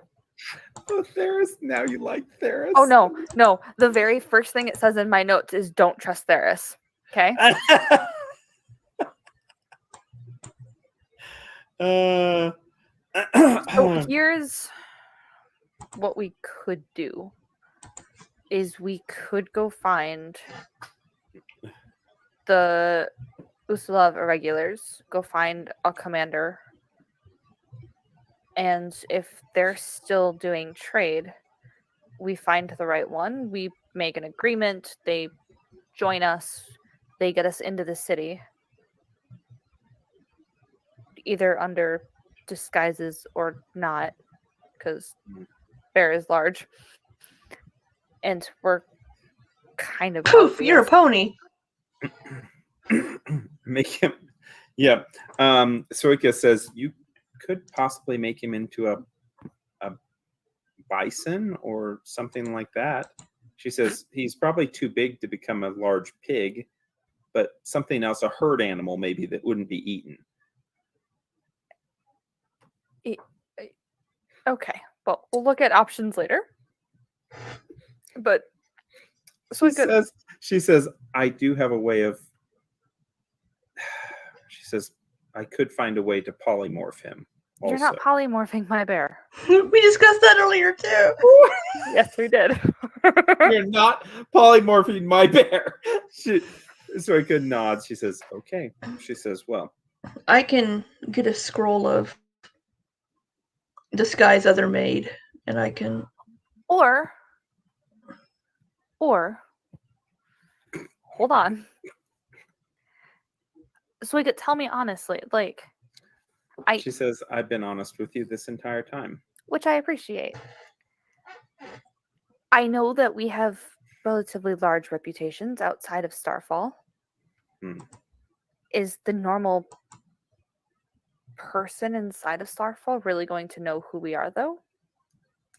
Like, I can't imagine that Starfall is waving around the torchbearer signs. She says, your reputation has spread by your deeds, and it has been heightened within the barbarian tribes. She says, I doubt, because of the Technic League's efforts to minimize news outside, especially of things, leaders that might act as inspiration, that they have allowed much news to get into Starfall, and they have quashed any kind of stories about you, or at the very least falsified all sorts of the details. So there we go. Who really needs magic? Because I'm sure they've got people who are checking. All we need is a good disguise. A little bit of hair dye. I'm not really sure what we're going to do with you, Delstria, but Kylan won't be recognizable because he'll be. What do you special. mean, do with me? Well, I don't know what we're going to do with you. You're one of a kind. I don't know. I just look like a half elf. Soika smiles and she says, you look like something more than that, though. She says, but not to untrained eyes. I think you'd be fine if you had a hood on. You could blend agree. Oh, and to hide your pretty face. Kylon has his mask he can put on to make him look human. Valdrin then says, well, he says, if this is what if you feel comfortable doing this, he says, who else are you going to take? Who do you need to have with you that would be a benefit to this? We would have to cast a spell on Azuma. She has 4 arms. Wait, no. Why would you take?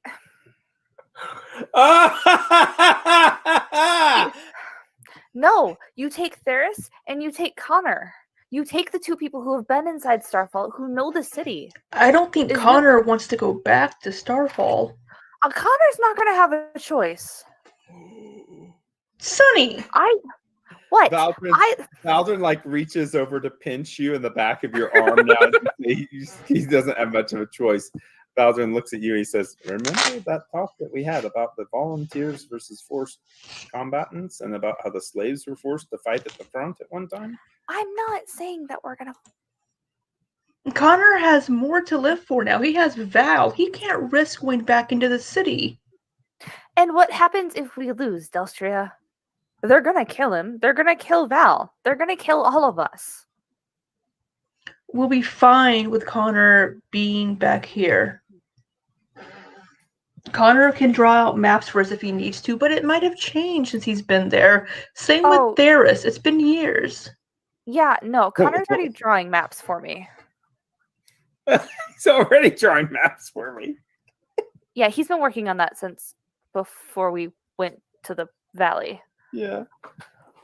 So Valdrin's like, maybe he says, you decide. Soika's like, which one is really deciding though? And she looks at Sunny versus Delstria, and Tor's like, it's just we don't know. We don't know. We don't know. Well, the party voted me as the leader during our last adventure, but Sunny seems to disagree.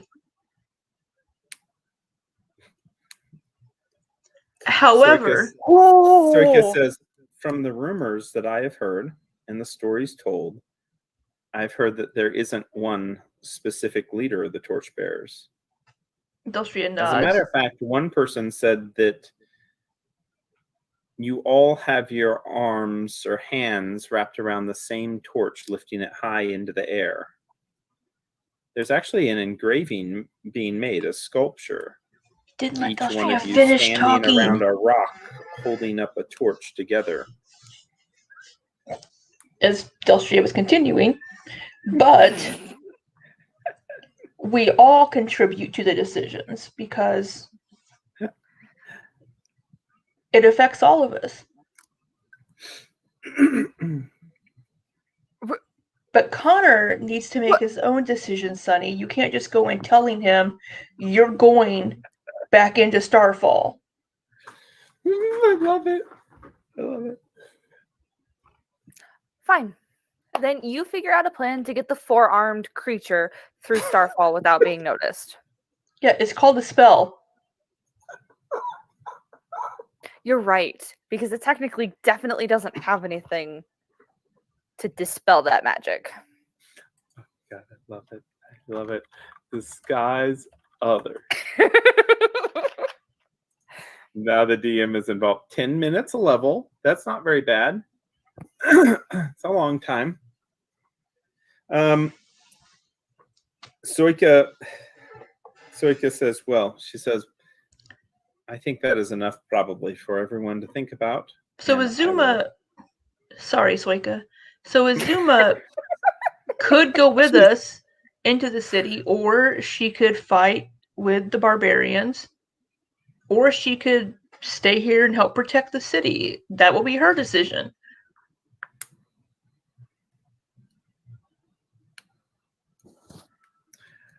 Soika like makes her way towards the door, knowing that this is now something she just doesn't want to be involved in. She says, "I will talk with Emil." As she opens the door and she leaves, glancing back once more and then shutting the door. Okay, once the door is shut, Sunny's gonna like lean forward at Delstria. Really? We make decisions together because it affects all of us? Says the one who signed a contract with a devil. Were you here? Valdrin's like, he says, I need to talk to the Horil and see where they are with the final preparations as he starts to move his way towards the door. Chicken. He smiles. He just blows you a kiss as he opens the door. And he says, you'll all figure it out. And if you want someone who will provide whatever you need. And then he shuts the door. Okay. Tor says, I think Soika likes you. You tell me.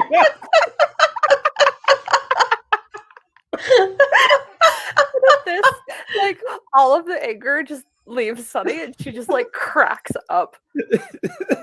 Oh, Tor. Delstria's gonna look at Tor and be like, what? He nods slowly. He says, she could have said any of those things without coming here. Why would she be here? She really does have a point. I really should have gone to Jost. He honestly didn't even cross my mind. I don't think.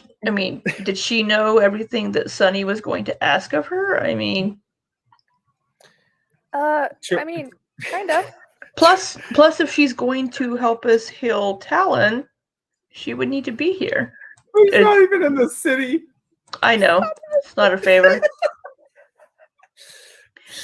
Tor looks around. He's like, none of this makes any sense. Hey, look, the torchbearers are back. The torchbearers are back. The action shot of them walking, each one of them trips. Delstria falls into a manure cart. Going back to level 2. All right. Oh my god. Oh, it's been a long day. I'm going to the copper coin. Okay. So, to summarize what happens, you now get to choose which NPCs are going to travel with you in this very covert operation that you have going on. You have several different options. There's Cassandali, there's Denvaya, there's Connor, there's Brain Boy, there's Azuma. So I don't think. I guess if you really twisted his arm, you could maybe get Binox to go with you, but I don't want to tell you how things would result with that. And there's probably a number of others that you could work on that I haven't thought about. Those were some things that kind of sprung to mind. If you wanted to go, you could bring. Maybe Sammy should go with us. Oh my God, Sammy! Ooh. Sunny's done a really good for Aldrin and Sunny. Sunny's done a really good job of avoiding Sammy so far. So. Oh my God. No. Oh, did he give you the wedding rings back, Delstria? Didn't he give you the rings? Did he give those to you? He didn't, did he? No. Okay, good. Just checking. Okay. The rings that totally weren't anything special. Because someone was a fucking bitch. I think that was his words, not mine. Oh my God. It's what happens when you tell me that they're not actually wedding rings. They're don't be a whore rings. So basically, yes. Don't be a whore ring. Anyways, fuck it. We're apparently going to the copper coin. Let's go drink. Okay.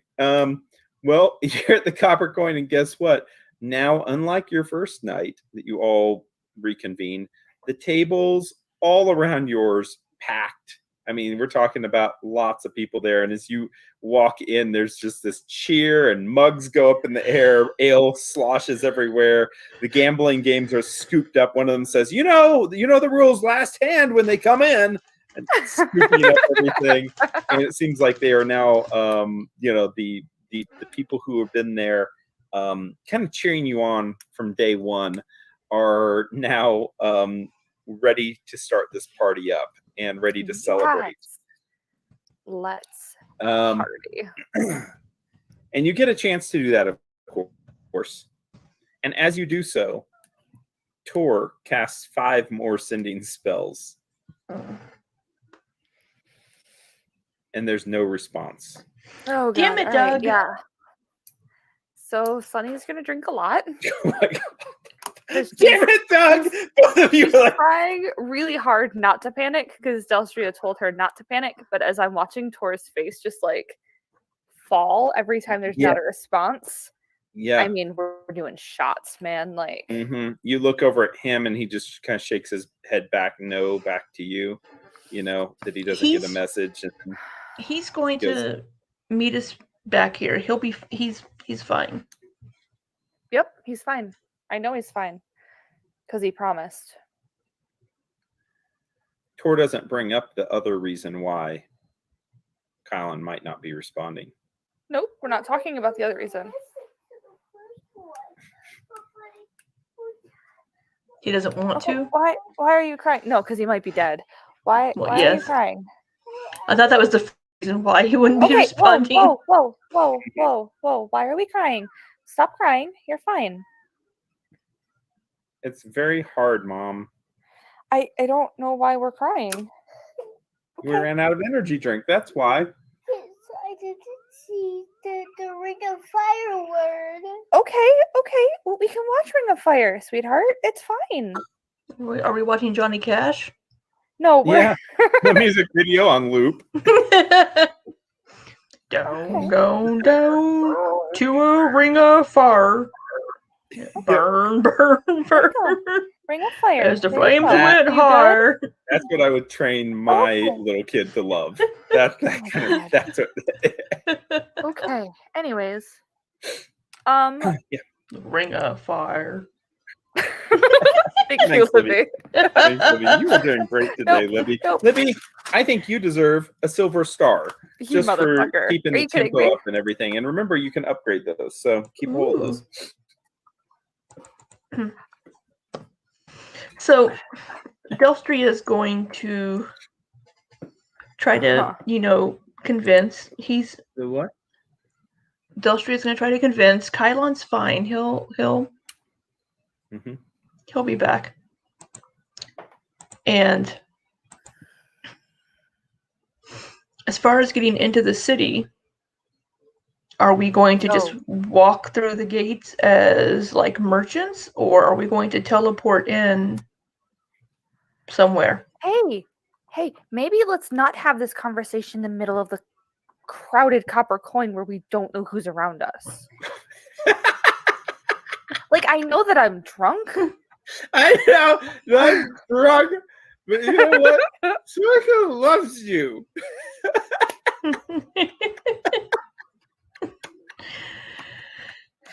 I'm pretty sure Sunny can hold her liquor better than that. We are not that far into this evening. Well, you said you were taking shots at that point, so you never know. It could be 8 p.m. and hey, here's Starfall.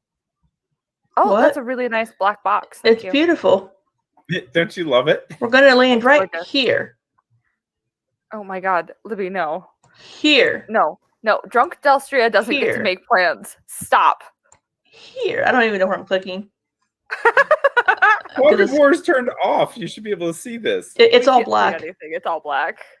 Motherfucker. Okay, well. Daylight mode?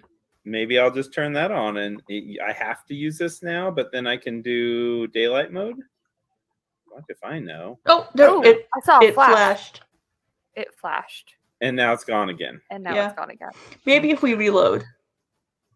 No, I don't think it's on your side. It's probably Fog of War is off. But we haven't been here. Not been here. Explorer mode. I've already explored. Nope. Daylight mode. Update and treasure. Well, just to let you know, they've changed this again. Oh, yes. That's the setting that it used to be on. Excuse me. Can you see anything now? No. Oh, great. Let me reload just to see if it.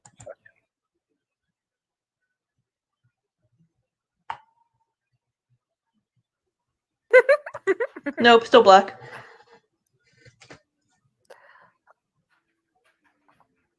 Why the F? Okay, so we will discuss who we are taking with us tomorrow morning. I think I hate this. The more I play it, the more I hate it flashed again. Over breakfast. But tonight we are going to focus, and we are going to focus on you, and we are going to focus. Focus. We're going to. Soika? I think you're both insane. I am telling you, I have it on good authority. On who's? Oh. We're in the woods. We're in the woods again. Bye, Kylon. We miss you. We miss you. Hey, GM. Yeah. Is Soika in the copper coin with us at this point? No. I'm going to say that she's briefly in there, very loud. She doesn't like the vibe. She leaves fairly quickly. That ruins everything, Doug. Well, I'm sorry. Everything's ruined. I need her to come back. Well, I need my maps to show up. Well, so we have problems that are universal here. Okay, well. Can you put our minis on the map? I don't like this. Okay. So, in that case, since Soika has already come in and gone out, Sunny, being Sunny, is going to stand on the table. God. Oh, yes. No, we're going to have so much fun. And she's going to raise her glass. Tells me I can tell you're already excited about this. There. What are you doing? Lovely. I can see this now. Thank you. Oh, it's a bit. It's even shaped kind of like a starship. Isn't that weird? So all right, there weird. we go. Just the weirdest. Or like a guitar, or like lungs, or something. Yeah, lungs, dirty old lungs. Do we have there's a legend? There it is. Yeah. All this had to be updated and added by me because it was so horrible, the map that they had, by the way. But this one you can zoom super far in, and it's really good detail. Oh, I was like, it's not zooming. It's because I'm hitting the wrong button. You're zooming out. See, you can go to like one little tiny little house if you want to. I can't get that far. I'm as far as I can. 250. Yeah. Is as far as. Super close, but Mm-hmm. Yeah. Anyways, so Sunny is going to stand on the table. Oh my gosh. Oh Good Lord. She's going to smile at Delstria. Oh no. Oh, yeah. What are you doing? No. It's okay. It's okay. My fellow copper coinians. They all start laughing as you say that. Copper coinians. We believe in love here, don't we? There's a hurrah as they all throw up their hands. What are you doing, Sunny? One of them says, "With you, I do." And there's laughter. Valdrin just shakes his head. He says, in my tribe, I would just kill these people. He looks around. He shakes his head, but you can tell he's amused. So he's going to try to pat the top of his head. What is she doing? He says, "I don't know. She does this sometimes inside my field tent. Ooh, she gets up and she proclaims things, and then usually she passes out very soon after." Well, I hope she passes out. What the hell is she doing? Oh, She's made multiple proclamations without me even knowing about it. She's changed so much with the tribe. I'm gonna kind of look at him. Shh. I am proclaiming. Wait. And we believe in telling each other our true feelings, don't we? Oh, I love you too, Sonny. Now get your ass off the table. Yeah, I know you like reach up to try to pull her. Yeah, you have more cheering from the bar, of course. As they agree with that. They agree with telling feelings. And then you see opening up the door to the bar and coming in, you see 4 minstrels and Sammy the Slick following behind them. I'm gonna kind of glance. And then going back to my copper coinians because they are way more fun than whatever that's happening right now. Mm-hmm. And we believe. Sorry. That if we are meant to be together, we will be together, and you go after the one you love, right? There's another just. I don't know. Get off the table. Follow your heart. You could die next week. You've got to proclaim your love. As you proclaim that, Sammy stops and he looks over and he nods at the minstrels, and the minstrels start playing. And they all have stringed instruments that they start playing now. Lutes. Oh my god, this is so bad. Okay. Feeling encouraged by these sudden, like, what I'm only assuming is romantic music at this point. Oh, it is festive. It's not quite like super romantic, but it's definitely festive music that's playing. And, well, Valdrin doesn't seem to even notice Sammy's there, as he's just shaking his head, and you can see, yep, he had 2 shots and 2 ales. That's about his limit. As he's kind of leaning back in his chair, just looking up at you, smiling. He's happy. Yeah. Dustry is annoyed. And she's had a few drinks, but... Yeah. Torres just looks over at you, Dustry. He's like, is it time to go? He points at you and him and points out the door. Yes, go. Dustry nods. Let's tell her. What? Get your feelings. What are you talking about? Get off the table. Yes, go run, tell her. And they all the guys are looking around and they say, tell her. Half of them yelling at Tor and half of them yelling at Delstria. You should go tell her right now.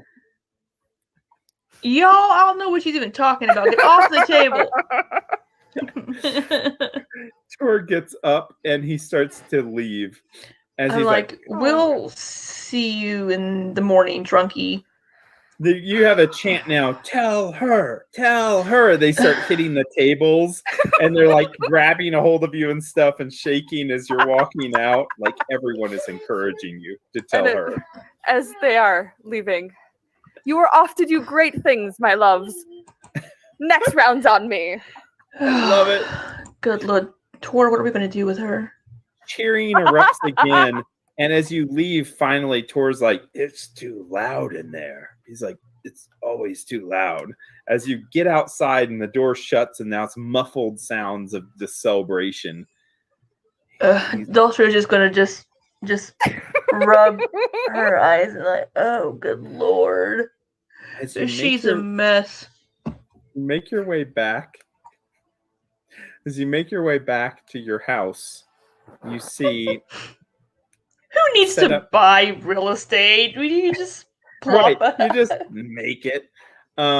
You see that Soika is actually sitting outside near the fighting ring that Emil uses on our regular basis with Val, as she kind of looks over the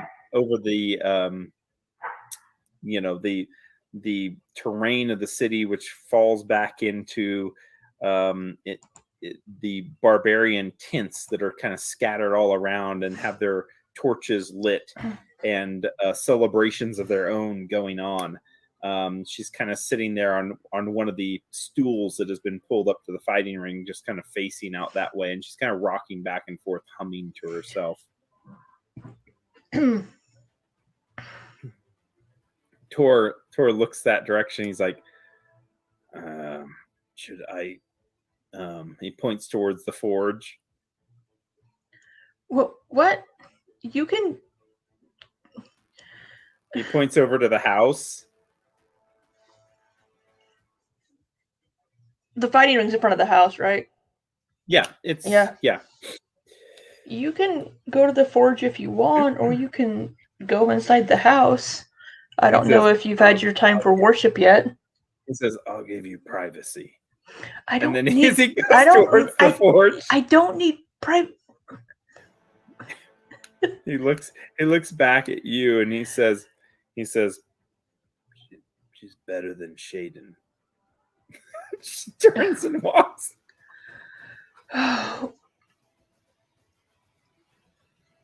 Maybe Najiri is meddling with us.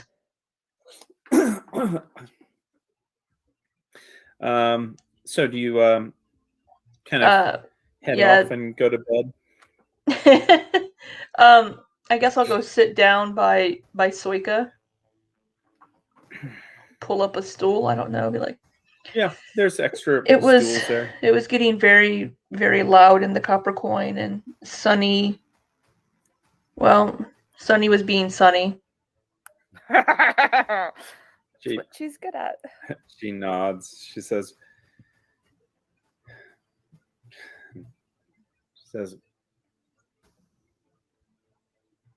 "I understand that." She says that we don't really have much time. She says we never really know how much time we have. She says, "I spent a good deal of mine fighting. A good deal of my life fighting and warring, just like we're going to be doing soon." She says, "I would wish something better than that for you. Have you thought of what will happen afterwards, what you want to do?"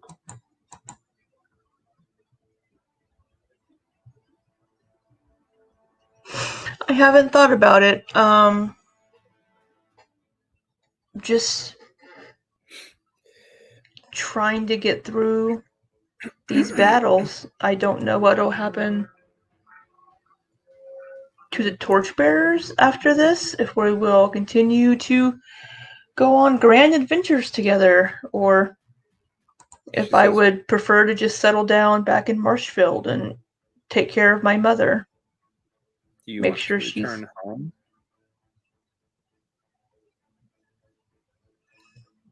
I don't know. She looks up at the stars as she says that.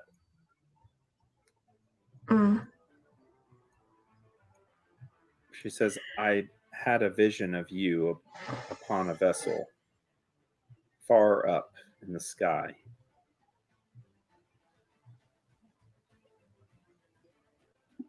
You mean finish? Wait, out of character. Does Soika know that Delstria is half Androfan? Not that you knew of. No one should know that. Well, people in the Copper Coin knew after last week.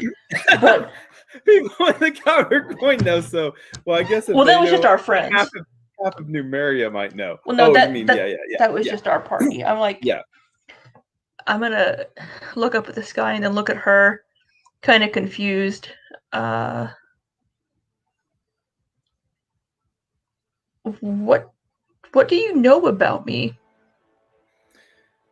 She says not much, other than that whenever I consulted to ask about your nature, that it seems like it is not from here. At least not where your origin is. Possibly not where your destination lies.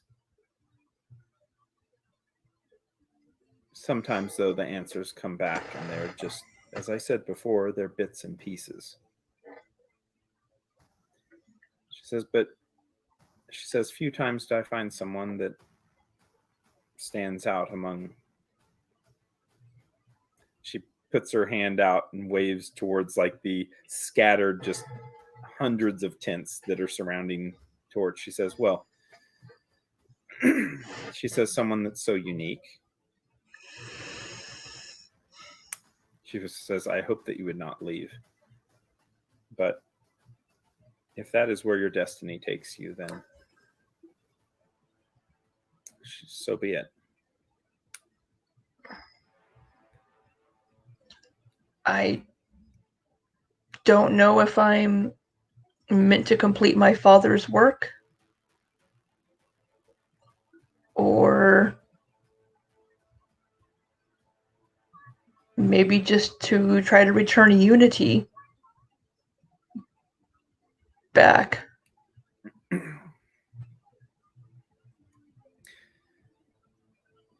She says, I will find you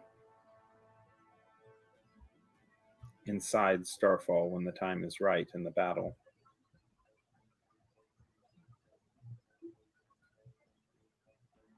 I want you to know this because I think that maybe the others do not need to hear it. She says,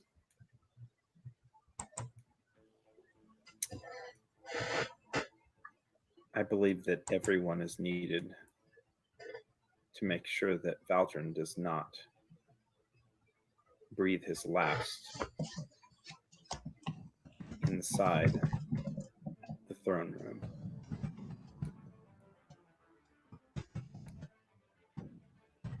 I like how the dramatic music and the background music. She says, I've Valdron's loss. There's going to be so many lives lost, but Valdron, he's destined to be the next, I guess, Black Sovereign, as the title would be, but if he wants it, but so he will be a target, of course. We have to, of course, try to keep him alive. She looks to you and she says, sometimes people just need to believe that they will win to make it possible. She says, other times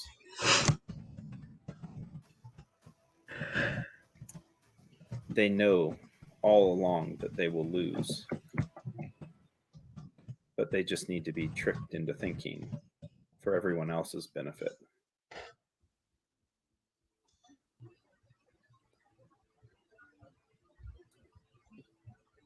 She says, I hope that he will. I hope that it is some destiny, but every single time that I think about it, I see blood. I hear screams. I feel souls that I have touched and been in contact with, straining to survive. When the time is right, I will try to be there if I am able to make it, so that then you can make that choice whether you want to be on that ship far above us, or if you want to stay here and return to your beginnings.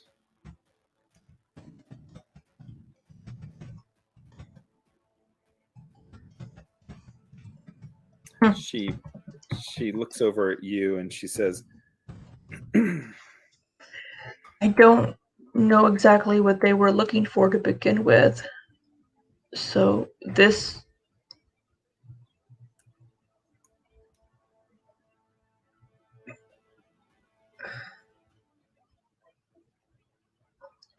I know they had to leave their planet.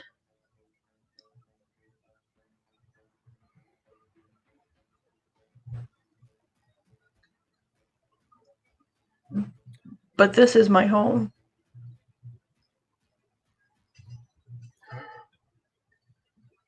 She says, maybe before I go, I could see this marsh field. I hear that it is suffering greatly. Maybe there's something that I could help you with, if you would allow it. I would love to take you to my hometown.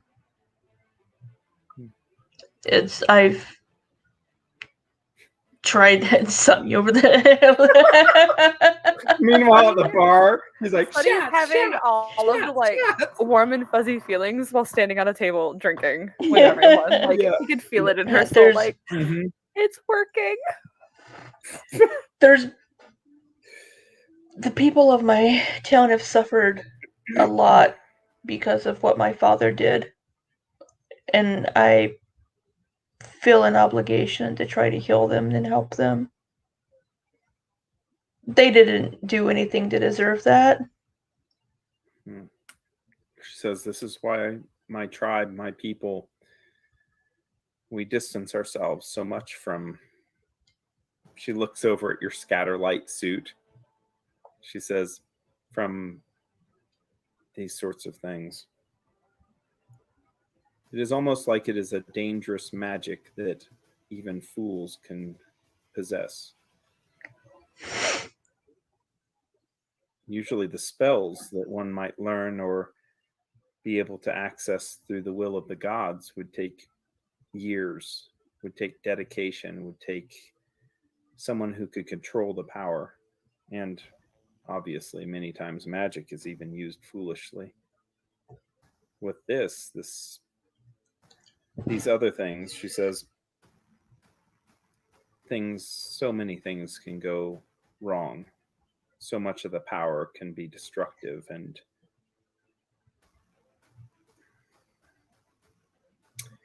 she says, regardless, she says, of however though that they were harmed, maybe there are some things I can do to help.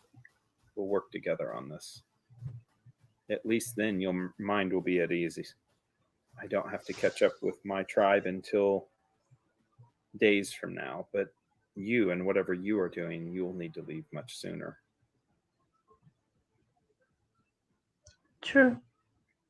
I recommend Austria, just in case, that you do say your goodbyes to everyone.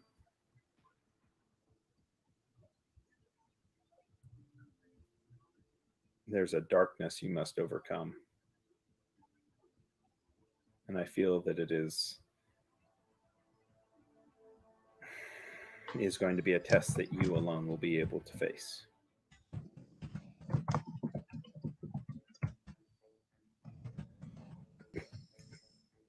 Well, that's some joyful news that you've brought me, Soika. She says, "Do you not remember that my name is 11 Killer?" She looks at her arms and down to her legs. She says, "I rarely bring joy to people. Although, if I was to bring any joy to anyone, Delstria, I would want it to be to you." Aww.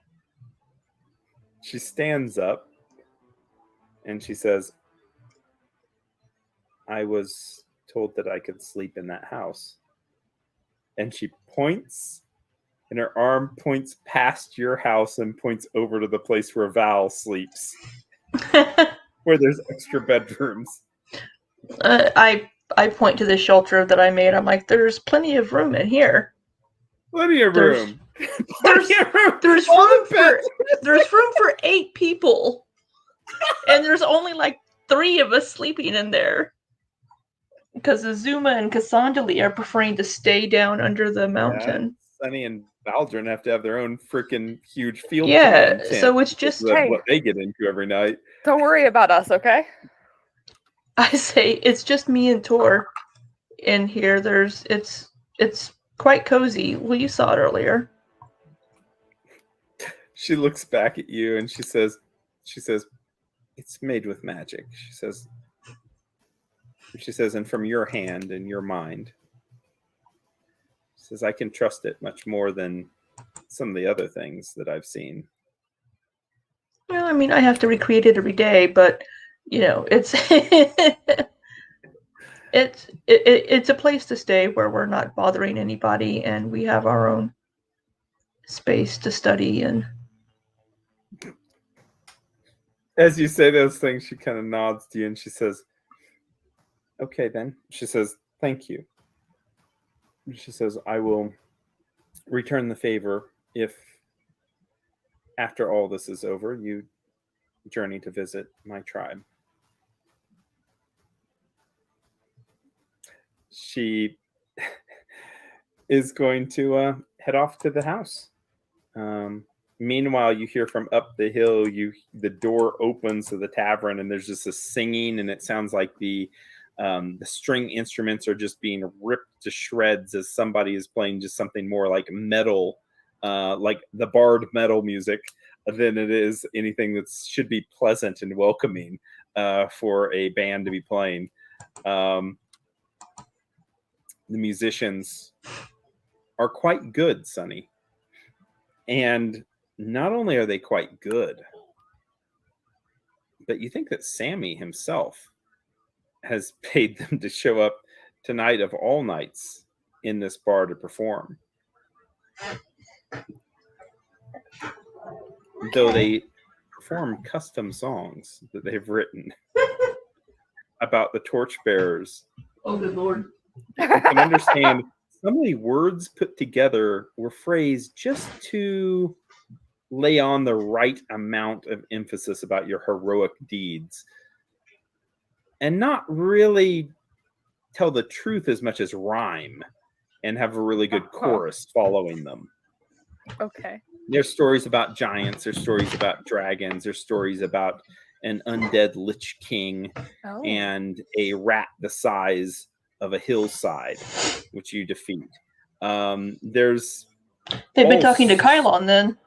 Sorts of things. Yeah, there's all sorts of things about the robots and the Technic League and all these things that you wouldn't even imagine would be allowed to be played any place where there's Technic League agents around. You'd think that if the Technic League actually really did have a firm hold on Torch, that these lyrics would never get out in public. Okay. It all kind of sounds similar to you, though. It's about the heroic nature of the Torchbearers and about each enemy that they have been able to put into the ground or upon the pyre, or however else the person would want their last wish to be. For the Torchbearers serve up death against all their enemies. And more rhymes like that continue throughout each one of these songs. So, having gotten off the table carefully and sitting back down next to Valdrin, I'm going to kind of lean over and be like, man, I love hearing songs about the Torchbearers. I love hearing about things that I don't remember doing. It's great. And Valdrin nods. He says, I'm trying to practice. I need more time to practice. As he looks at another shot that's been poured for him, and he skips a little bit, and he's like, I'm practicing like my good wife told me to. He says, I can barely even hear singing. I think there's some music. He says, all I really see right now is you, though. Aww. He stares into your eyes, and you can see it's kind of like the watery, drunk kind of eyes are kind of spinning around. Like you can't really think that he's even really focused on you, but somehow he's seeing you. Yeah. Seeing me. Okay. Yeah. More people come to the table and ask if they can sit and spin stories with you and pick up some of those which the bards have started to exclaim among all those that they've seen. So now's your time to spread more rumors and are welcome and some truth. Maybe you can talk about these spiders, how big they are in that valley which you traveled to. The spiders that we didn't really pay attention to, those spiders? Yes, they were giants. As big as a house, they've heard. Yes. Yeah, Wait, we killed the spiders. We killed the spiders? Oh shit, we did inside the cave. You're Yeah. right, there were. The glowing orange spiders, yeah. I forgot that there were actual spiders that we put up actually against. were. Yeah. So yeah, the night goes on. However you guys want to wrap it up, we will go to the next day, because the next day is a day of choosing. You don't have much time left. 98. Okay. Who are you going to be going into Starfall with, and how are you going to be doing it? You know so little about the city. So which gate? So is the Silver Gate the front gate? It's a really good question. The Silver Gate. Where the fuck is my... Oh, I got it. We're good. Keep going. Scrap hole? The Silver Gate is the main gate. And it's named the Silver Gate because, well, as you might guess... It's made of gold. I know. No. Because of the amount of gold that's paid for each person to enter into the city. Ugh. 10 gold pieces per person. Ew. Which is a ridiculously high sum. That's a lot. For people to come in from the wastelands. As a matter of fact, any normal traveler couldn't do it. It would have to be somebody that actually led a trade caravan or was somebody that was well funded enough to be able to escape the barbarian wastes. Oh, shit. Hey, Delstria. Uh-oh. Sunny. Apparently having The next day, herself into realization here. Yep. Did Suika stay inside the house, by the way, with Delstria? Yeah, she did. Hell yeah. So, I mean, like, first thing in the morning, Sunny is going to be, like, knocking on the door as she's opening it, like, morning. Mm-hmm. Oh, good morning, Suika. Well, Toy's there. Toy. Toy's there, too. We just call him Toy now, you know. Well, yes, but I was expecting to see a Tor. I was not expecting to see a Delstria. Delstria. Have you been drinking, Alyssa? Like, are you doing the drinking along with your character? I'm not actually today. I am completely sober. That's what's off. That's what's off. Yeah.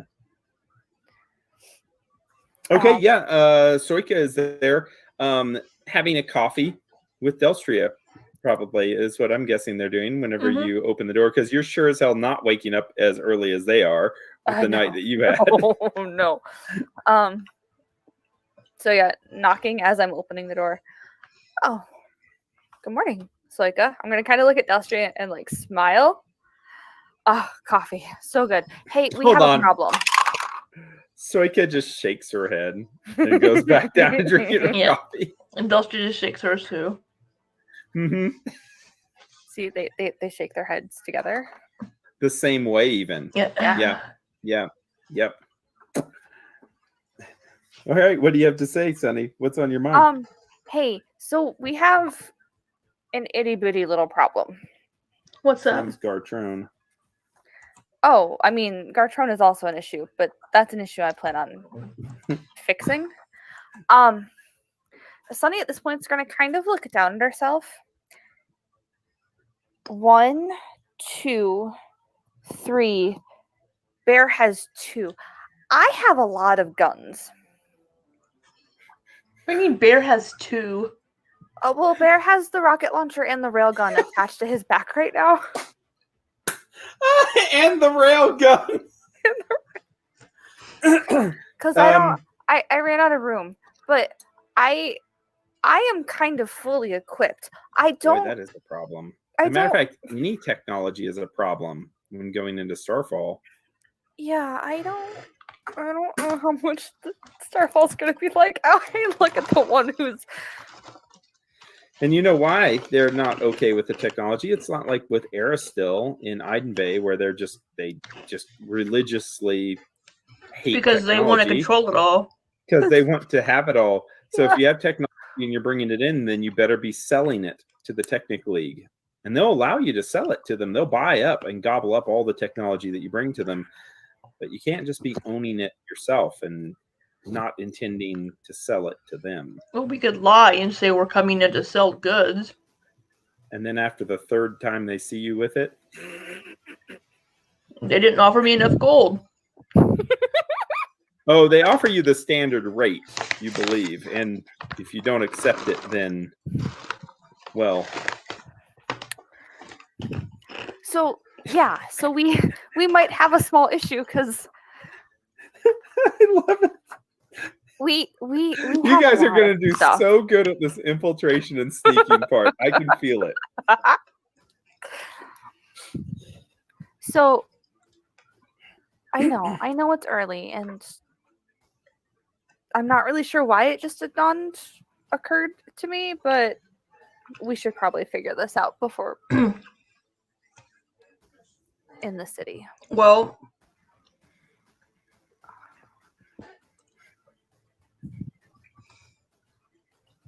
how well guarded are the walls?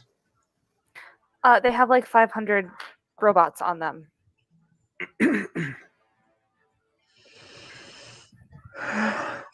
Plus, you also do know that technically agents, as a level 1 spell, detect technology. It probably will be a thing that's on everyone's spell list.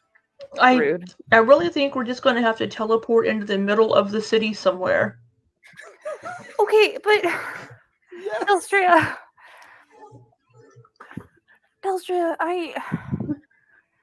I had a lot to drink last night, and I love and that's you, different and from any other night. How? There was a band this time. Nice. I saw them. Sorika says, I think we heard them most of the night. They were fantastic, although you guys were up all night. Tell me more. Sorika says,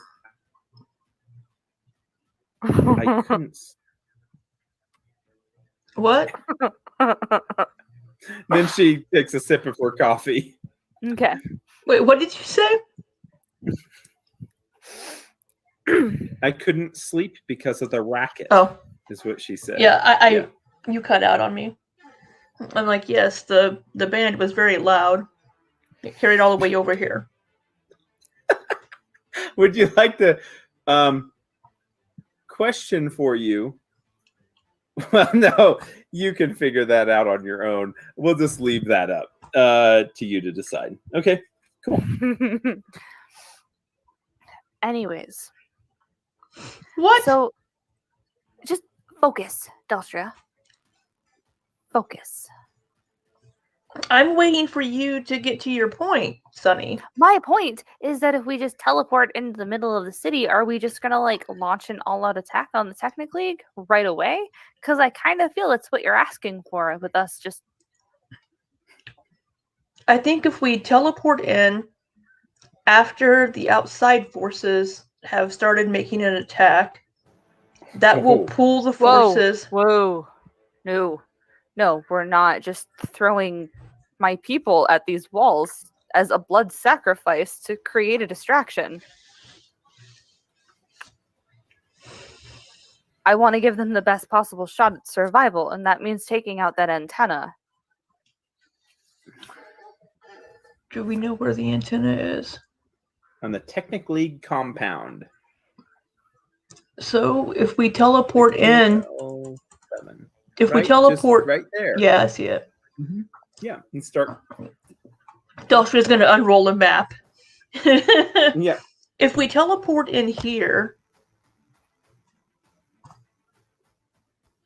then if I just pointed at my computer. If we teleport in... Yeah, I got it. Yeah, I got it. Yeah. If we teleport in here, Sunny, then maybe we can take out the satellite. However, if this is drawn to scale, I'd be surprised. My God, the Technic League compound is huge in this map.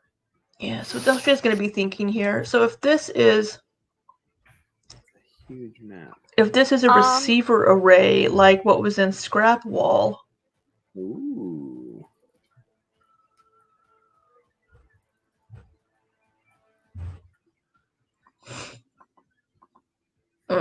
Okay, what does Delstria... So, with the robots and everything, what does Delstria think with...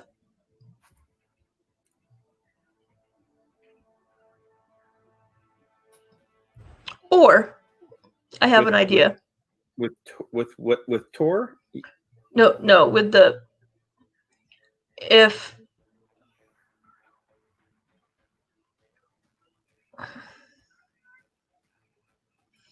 I just forgot his name. Brain Boy? Brain Boy. Theris. Theris. Theris, yeah.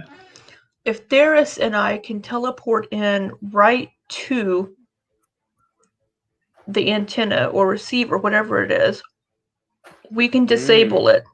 Mm-hmm. And then the rest of you can join us, or we can teleport back out and rejoin. Why don't we... Oh, God. Doug, I'm so sorry. This is the worst idea that's ever going to come out of my mouth, and I'm so sorry. Why don't we teleport into 2 different areas? We can cause a distraction while you take out the antenna. We don't need a distraction to take out the antenna. We just need to have a small party that can disable it quickly without them noticing. Do you think that the antenna is just unguarded? Do you think that we can't be invisible for a little bit?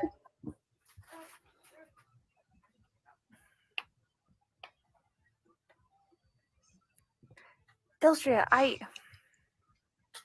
there is so much that could go wrong, and there's no way for us to get to you if something happens.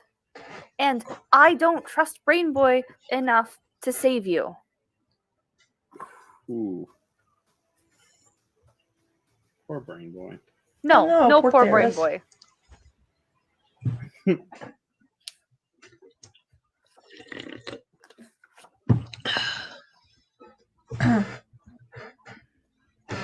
So why don't...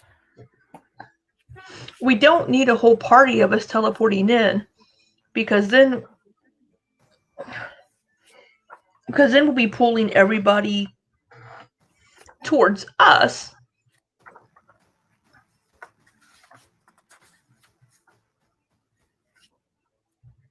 Or where's Brain Boy right now? Or underground, underneath Torch with Cassandra Lee probably, and Connor. Or we have the Silex. We could wrap it and then detonate it.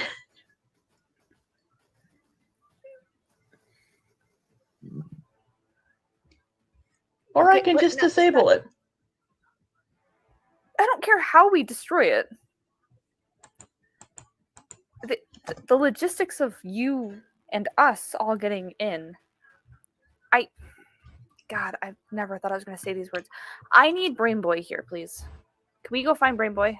Shut up, Doug. Yeah, you can.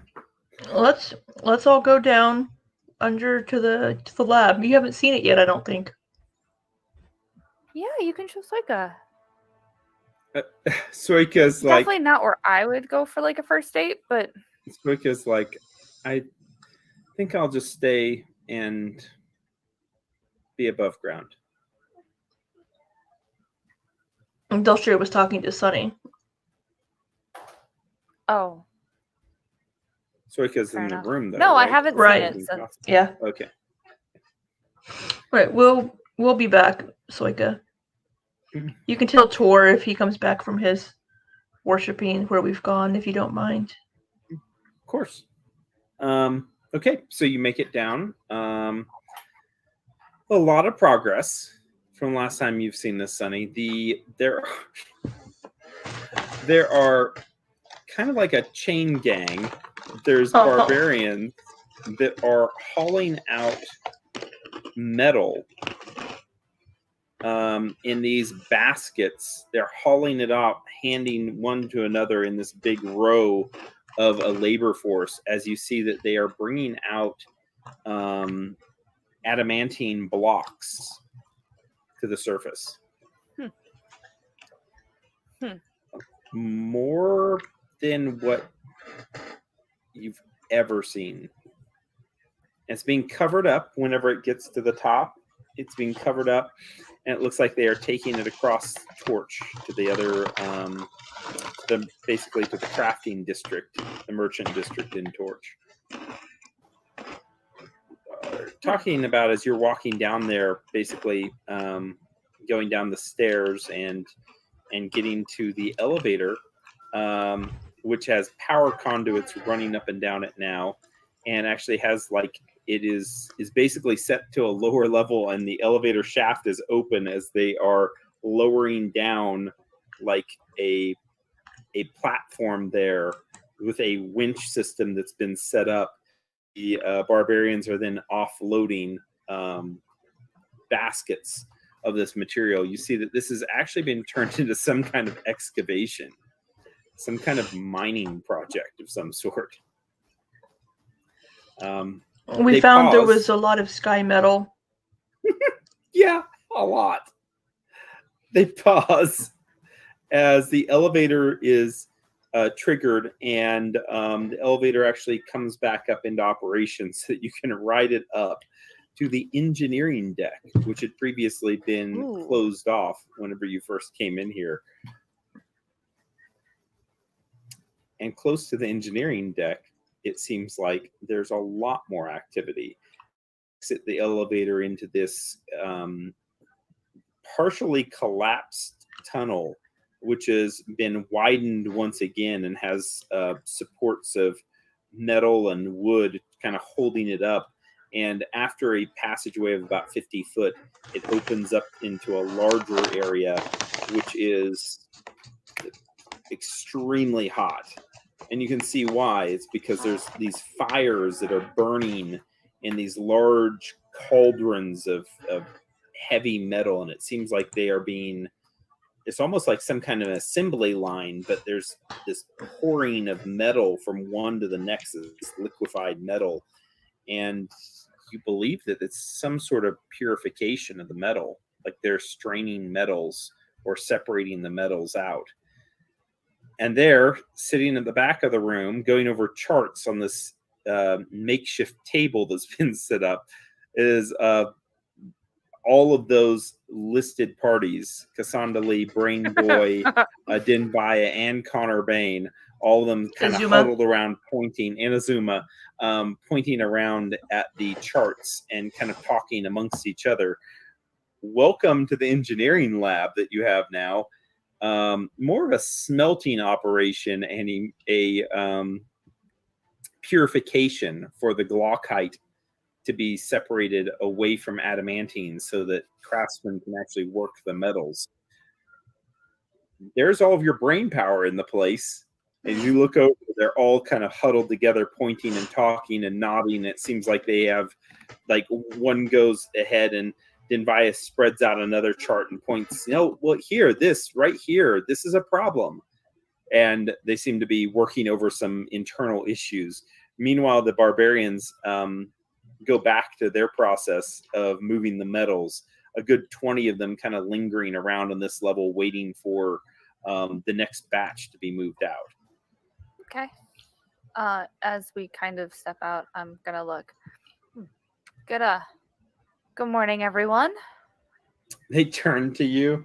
Azuma kind of clasps her hands together in a greeting. Connor nods. He says, couldn't hear the copper coin from down here last night, so that was one thing, but I heard that you were up pretty late again. He smiles back. Dinbaya just kind of shakes her head, not very amused. She says, Connor, pay attention. This is what I was talking about right here. This conduit could be improved. We could actually increase the production. Hey, Dinbaya. She stops and looks up at you. I super appreciate you so much. I need to borrow Connor, and I need to borrow Brain Boy. He has a name, Sonny. I need to borrow Theris. I love it. Theris looks up. He's like, oh, he says, well, he says, I think everything is in hand. Dinbaya looks to you, Sonny, and she says, okay, yeah, we can handle this. Connor knows what's going to go on. Connor says, I think you've got it. You've definitely got it. I have faith in you. You're fine. You're brilliant. And you can have them back as soon as I'm done talking with them. I just need them for a little bit of time. Dinbaya kind of shrugs. She says, of course. And she goes back straight down to the diagrams again. And she says, Azuma, what do you think about the structural integrity, though, of this passageway if we dug deeper? And the two come over to you as the others just continue chattering on. Cassandra Lee kind of looks up, and she looks at you from a distance, Sonny, and then she goes back down surveying the documents. So suspicious. So suspicious. I don't have time for this. Theories. I will deal with her later. Okay. Theories. Doug, you're feeding into her conspiracy theories. I know. It's just a matter of time before they flow over. Oh, that's great. Okay. I have questions for the both of you about Starfall. Connor says, he says, I think I made most of the maps up that you were requesting. You are a lifesaver. Thank you so much, Connor. I really appreciate that. Theris is like, what? And Connor says, and of course we ran those between each other to make sure that any of the missing details were covered. Theris smiles. He says, yes, he says, I believe that we have a good idea of several of the important sites coming up ahead in your grand tour that you're going to embark on. Thank you, Theris. I actually appreciate that. Mm-hmm. So questions. The first, let's say on a very normal, not being infiltrated by a group of people, where would one find the Black Sovereign? Well, most of the time he would be in the palace itself, I would imagine, or the grounds within. They kind of keep him cooped up there so he doesn't cause problems. That would be location 6 on this map. Yes, it would. He says, close enough that they can keep an eye on him, even from their own compound, I'd have to say.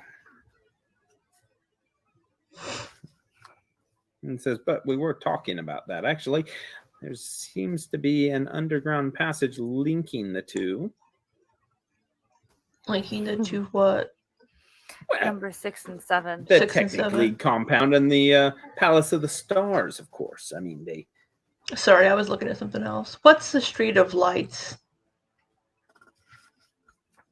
Nothing that stands out in what they're... nothing that stands out in the intel. We'll say that for it now. Yeah, nothing relevant yet. Okay. What surrounds the palace and the Technic League base of operations? Compound. There we go. He says,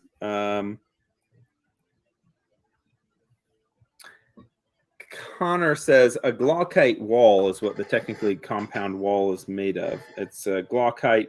He says you can still find, he says, footholds to be able to scale it. He says that wouldn't be much of an issue. He says what protects it from the sky are the arc turrets. Arc turrets, you can make a, well, they'll tell you well enough. They'll describe it if you didn't know. Basically, they are proximity defense turrets that are located on the gate itself to the compound, and they can also be directed internally in the compound.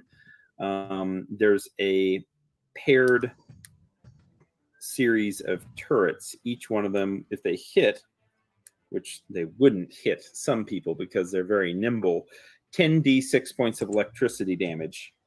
Yeah, it's not pretty. 20-foot spread.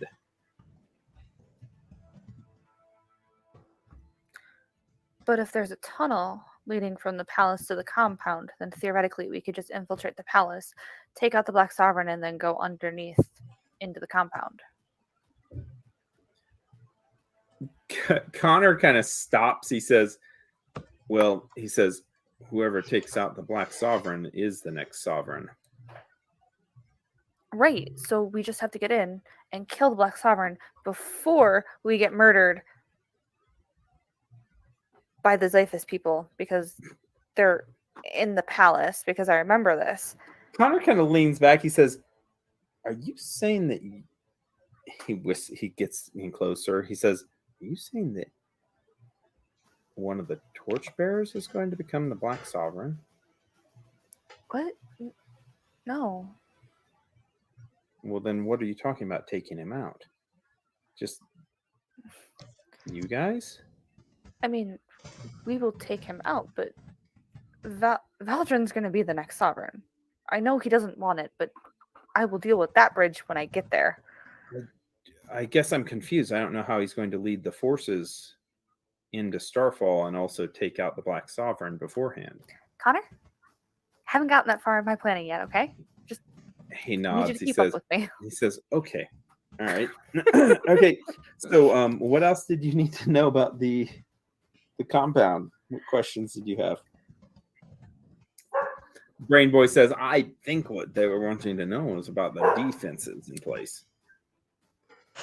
Yeah. So was there an antenna or a receiver array on the compound when you guys were there, or is that a new addition?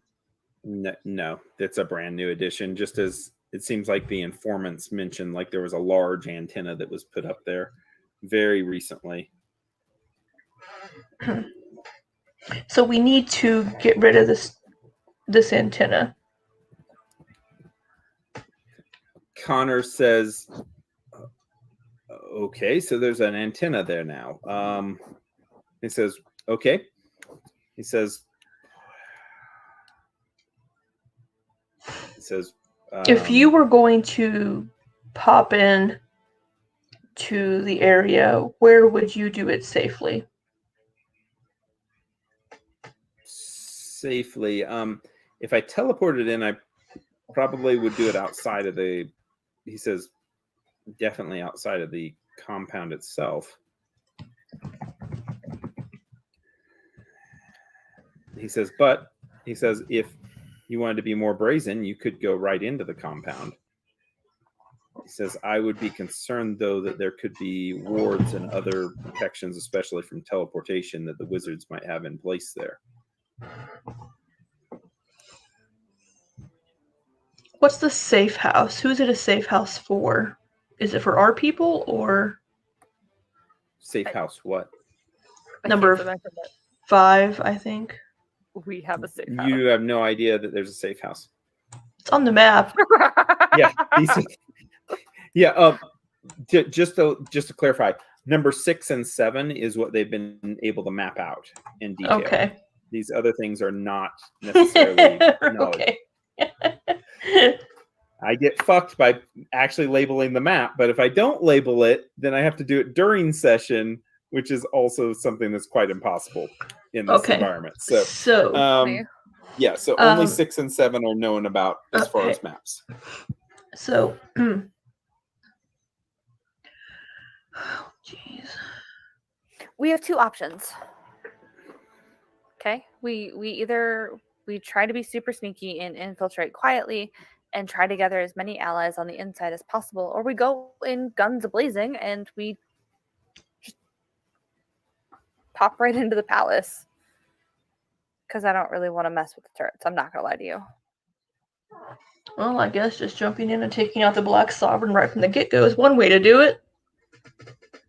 Connor wants to get his mouth open. He's like, Not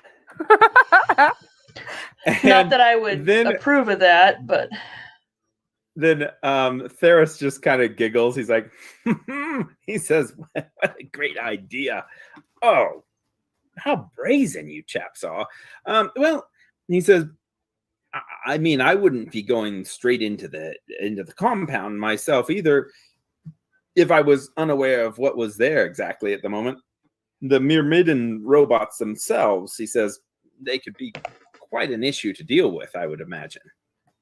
Sunny's gonna lean in and look at Theris and kind of bat her eyes. Oh, we're not going by ourselves. You're gonna come with us. Oh, he laughs. He says, well, really? Uh-huh. He says, of course. He says, well, we'll give them exactly what they deserve.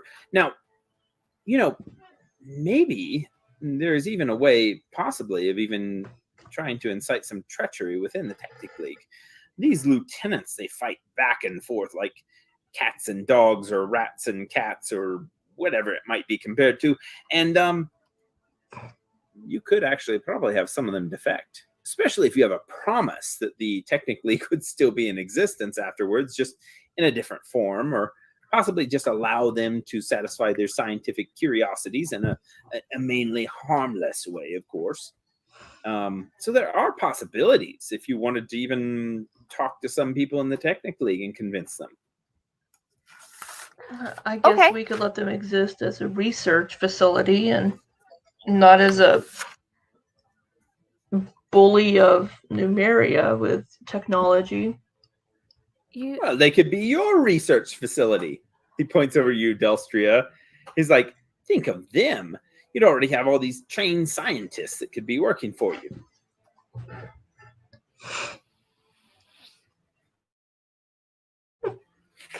Connor's like, I don't like the idea of any one of them actually just being around. He says, I think you should kick them all out of the country, to tell you the truth. That's also a good idea. But no, they have so much knowledge in their heads. Are you kidding me? And who knows what they're going to be able to smuggle out? Because it's not like we're going to be able to stop and like check them all on the way out. Connor says, well, he says there's certain ways you could do it.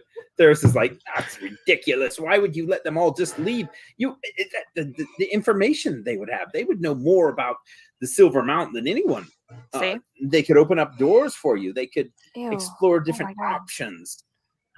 We're agreeing. Oh my God, he we're looks over at agreeing. Sunny, smiles. He says, I never thought that happened.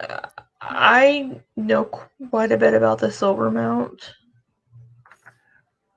There's looks at you. He's like, well, then, he says, in that case, he says, do what you wish. He says, at the very least, though, you could sow some dissent. Or, he says, if we did do the guns blazing route, I would say that we would all need to be quite protected before we go in, just in case.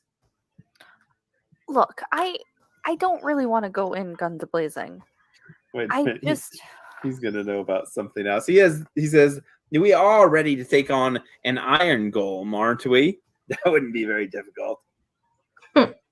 One iron golem? He says, that I recall, I think only one. Let's see, so Yes. I need to get a golem's bane.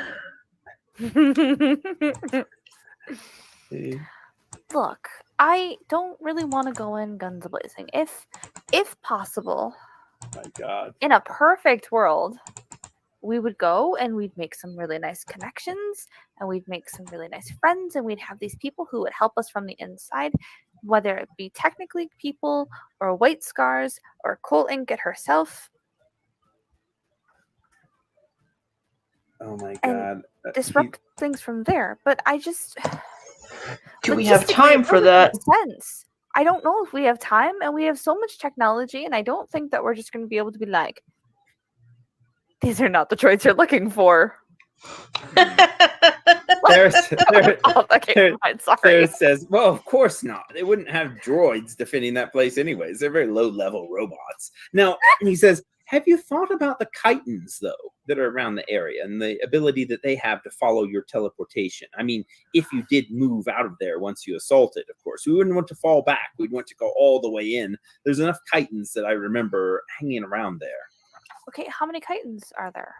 He looks over. He says, well, there were a dozen at one point. Yeah, but how long has it been since you were there, Theris? I mean, you were in the valley for... years, and they probably died off, some of them. Connor says, he says, they actually, if anything, they're not going to make deals with devils. Some of the Black Seers have probably spread a little bit of their influence into the Technic League also. He says, I imagine there could be some daemons of some sort, or chitons themselves. You think back to the underground layer of the tower, a former Technic League, now ghost person, with that plague spraying daemon that you fought. Very briefly. Killed it very quickly. We did. That was Daemons really... shouldn't be a big issue, you think to yourselves. Bring them on. I mean, we are kind of cocky, so... Well, Sunny's kind of cocky. Yeah, there you go. Okay, so scratch the we teleport in idea. Why? I think it's a brilliant idea. We're brainstorming here. Okay. Yes, we're brainstorming. So let's call teleporting in plan A1, A2, depending if we want to go guns blazing or not. Ooh, so or A3. Whatever. Okay. Plan B. Plan B. Let's say that we decide to get into Starfall like most people, either by paying the stupidly obnoxious high gold 10 piece. 10 gold per person. Or we sneak in with a merchant, or insert however else we get into the city. Connor's like, you seem like you're a little bit hungover still. Did you? He smiles. He says, this is the best time to be making tactical plans. I mean, it's better than when I'm drunk, right? Because perhaps we could send somebody in with a wagon, and we can hide in the wagon, send somebody in as a merchant. Okay. Connor says, how are you going to get that massive bear that has an unending hunger in? That's what I'd be most concerned about. We can disguise him as the animal pulling our cart. We have the issue. Yes, you could. No, we have an issue in that if they can sense technology, if they have these spells that just tell them where technology is. Oh, wait a minute. That's at the gate. Let's see what they have at the gate. Connor's like, well, he says they do have methods at the gate itself. We may not be able to get Bear through the gate. Let's see. They might just be fine. But the question is, how do we hide the technology? Because if we're saying that we're a that it's a merchant coming in, then the technology is just going to be being sold. Connor says, well, he says one thing that they would do is they would make a inventory of every piece of technology. They would probably call technically wizards to ascertain what you had, and then there would be a time period before you need to sell it. Do you know what that time period is? Would they give us like hours, or would they give us days? He says with this being a state of war, it might be that they would give you a day or two. I think normally it was a week. He looks over and Brain Boy's like, I would not know that. He says, but I would imagine it would be a pinch of time, maybe a few days that you'd have. Right, but the problem is the fact that we have so much of it on us. They're going to keep tabs on us. You could put it in a bag of holding, couldn't you? Or some other extra dimensional place. Oh my god, I could. That's why they don't. Over Sunny's head. So I was thinking earlier, when you came to me earlier this morning, I was thinking that, but I figured you already would have thought of that.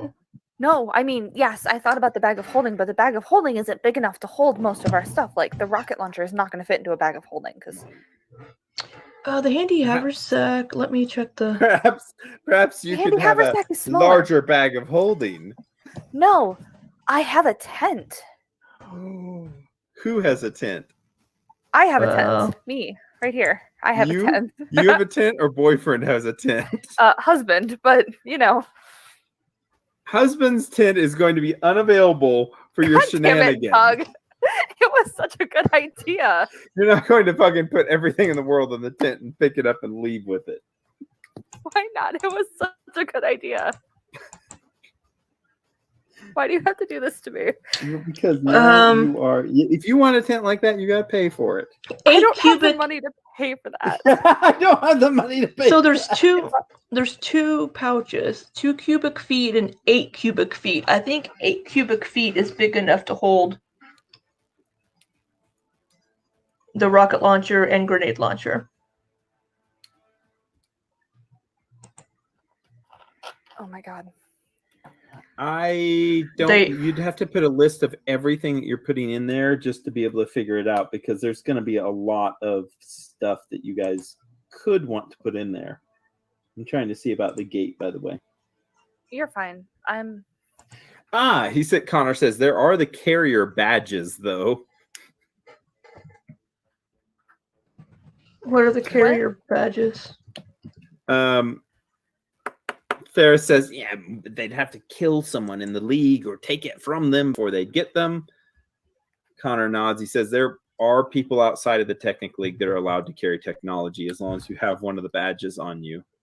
What does the badge look like? We have lots of little Technic League things. It is a metalworking craft check, DC 25, to make such thing. And it basically looks like a gear with some wording around it. Let's see if I actually have it on the drive. No, we have someone. Dinvaya, you're amazing. You can craft things. Yes, they can. As a matter of fact, they can make carrier badges for you, I imagine, if I can find where they're at. What is my... Oh, I don't have craft. I don't think I ever uploaded it, actually, because I didn't think it would... it would need to have its picture on there. Yeah, basically it's a circular gear.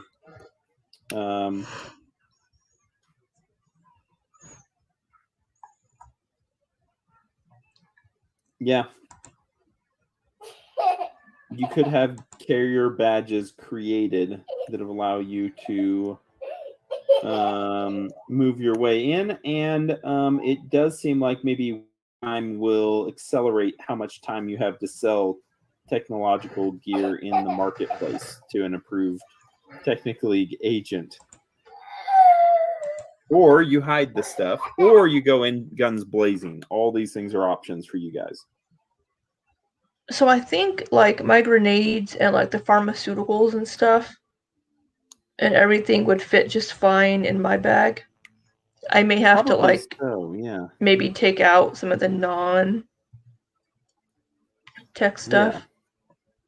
Yeah. And I'm sure Sunny, all of her guns and stuff would fit just fine.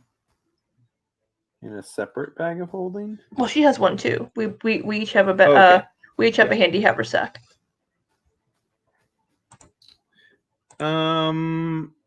Yeah, we will. Let's say that they do. Let's just pretend that they do fit. So let's see, because the rocket launcher is just 10 pounds.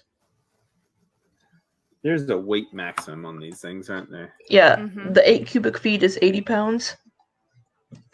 Let's see, the railgun is 14 pounds. Okay. Okay, let's see here. Okay.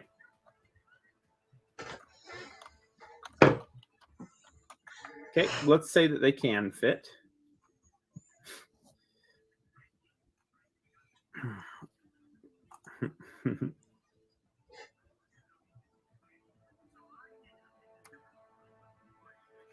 What's the plan? So if we hide the technology... No, we don't. We can't hide all of our technology. Your armor is literally technology.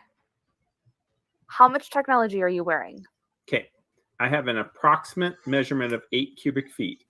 This is funny because this is somebody else that only had 8 cubic feet to work with. 8 cubic feet would be like 6 foot by 1.3 feet by 1 foot. Okay, right, but even if we fit all of the technology that we're carrying into bags, how much technology are you wearing, Libby? Delstria?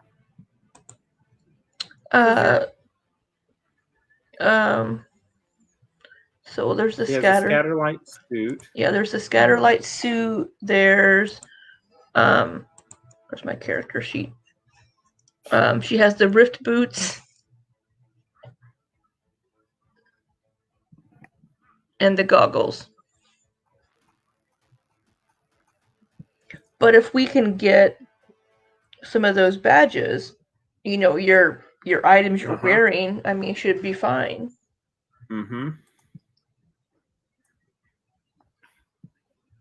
There will be the thing of actually seeing, I guess it would depend how much things stand out.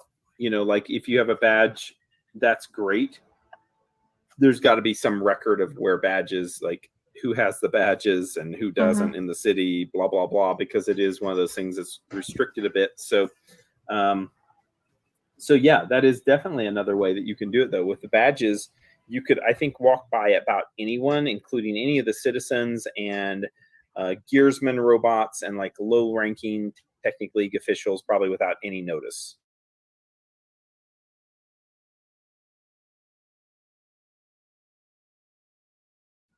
If your allies there trying to say, it would only be someone that is more of an appropriate CR challenge that they might want to look twice at a badge. Okay, so we drop all of our stuff in the handy haversacks. We have a badge. Industria has a coat. I mean, if she has a long coat. Yeah, you could even hide it that way if you want. I mean, granted, if they do detect technology, I mean, they'll see that she's wearing something, but you could just fly in or teleport into town too, not have to worry about the gate. But then you'd be in town, and then notice how often Doug is mentioning us teleporting in. I mean, he did love the idea of you teleporting in. It lets me roll dice. I get to roll dice when you teleport in. Excuse me. Makes me happy. Okay, so is there another entrance into the city that's not the front gate? No. There's the back gate. The back gate is not allowed for entry. It is never opened.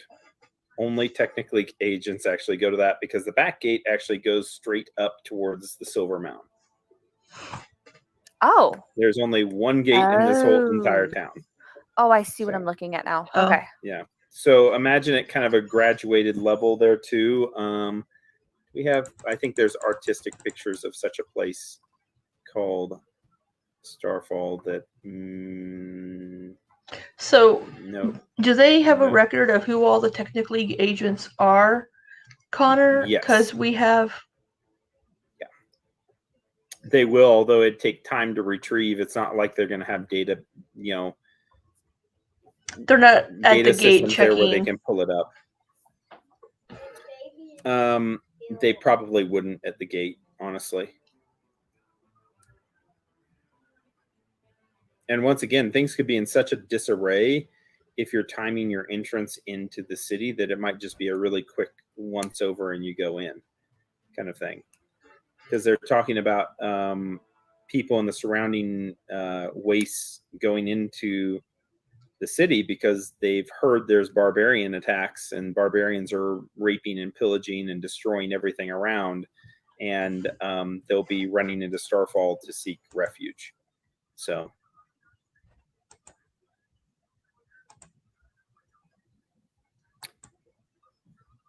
the problem, so I think not only is it an issue, I mean, so we could get in by just being like, oh, we're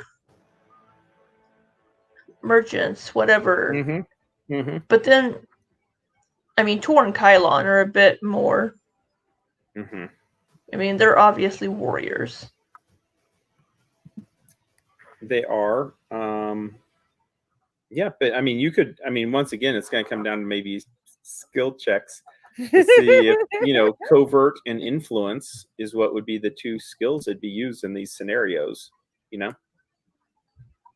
So, I mean, you can bluff your way around or say that they're your own personal guards. You could dress up as noble people from Ustalov on a vacation that got trapped by whatever, you know, like there's a number of ways that you could get in. I think the main concern maybe beyond just the gate is how you're going to be walking around the city, how you're going to be moving around the city after that fact, if you're not just going straight to attack.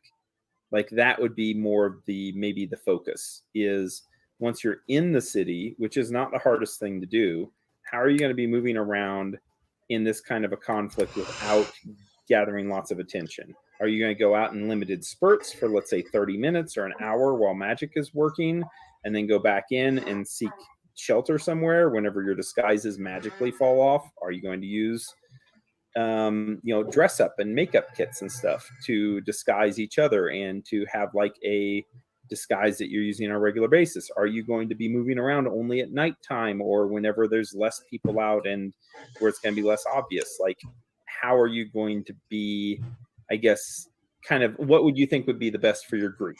And how do you prepare for that if there's anything that you need to prepare for? So Starfall is a crowded city. I'll read off some of the stats. And there'll be even more crowds because of the time that you're going to be visiting your vacation destination. But the Starfall, according to this, has 32,400 people in it. Wow. 24,000 of those are humans, 2,500 halflings. There's a good number of half orcs and dwarves and orcs and rat folk that live there also. As Rat far as folk. Can the rat folk folk burrow under the walls into the city for us? if given enough time. We had that option back with Hellion, and we decided not to go the burrowing route. Not with the rat folk, just under by the city walls. That was trying to get the entire machine. That was going across all of Numeria. By the way, I love both of you. I just want to say right now, I love both of you. As far as its stats go, Starfall is a place that's crowded. There's a spewing of pollution that's in the air at all points. If you notice the little white globs, these are basically, this is basically, if you can imagine, just big silos where pollution is being pumped out as they're burning shit and everything. There's crowding of people through most of the districts.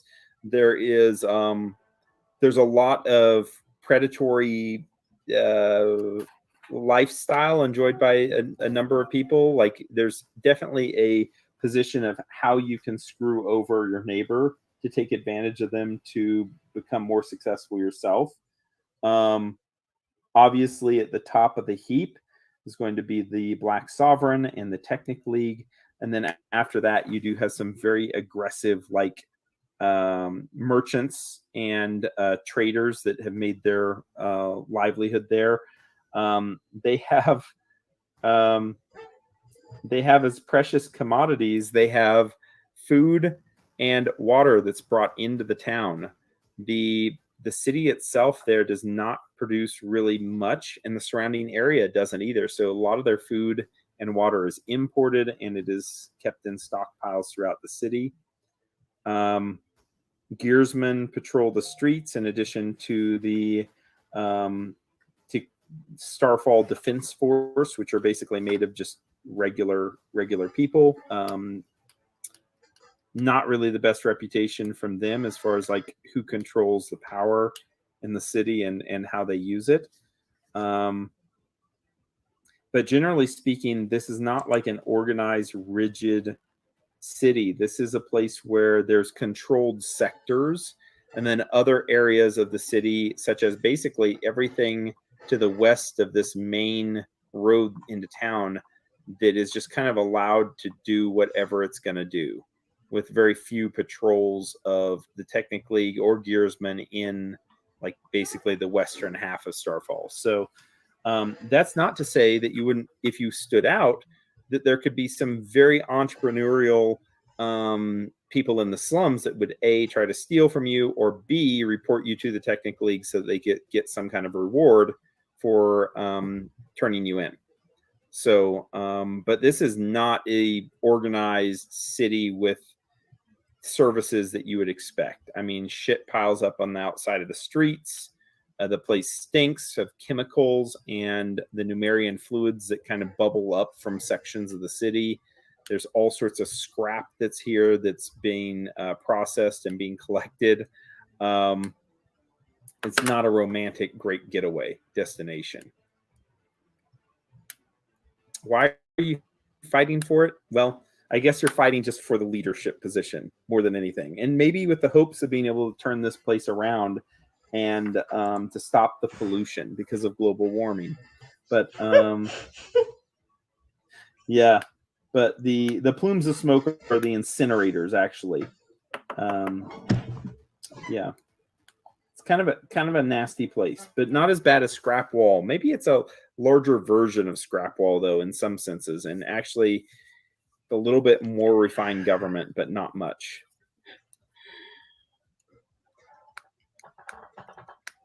So what I'd like in the next 15 minutes is a plan for how you're going to do this, because your DM has to put in 6 to 10 hours of planning in between sessions to react to that.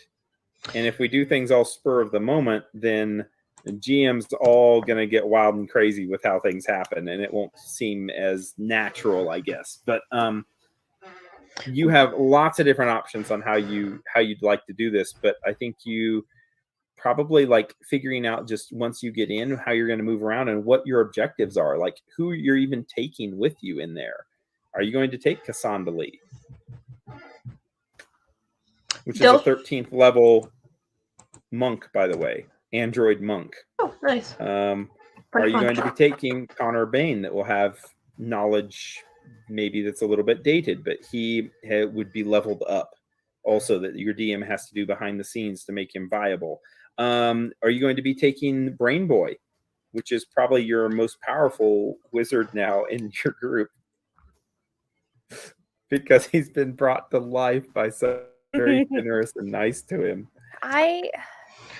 What are you going to do with Azuma? Who's going to be protecting the home front whenever you know that there's a Ron Tony that's out there wanting revenge?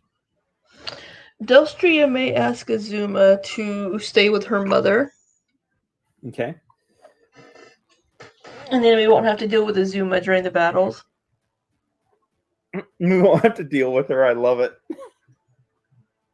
So Delstria is still going to think that teleporting in somewhere is the best idea, because trying to find a way in through the gate, because even once we get through the gates, we're still going to have all of our shit in our handy haversacks.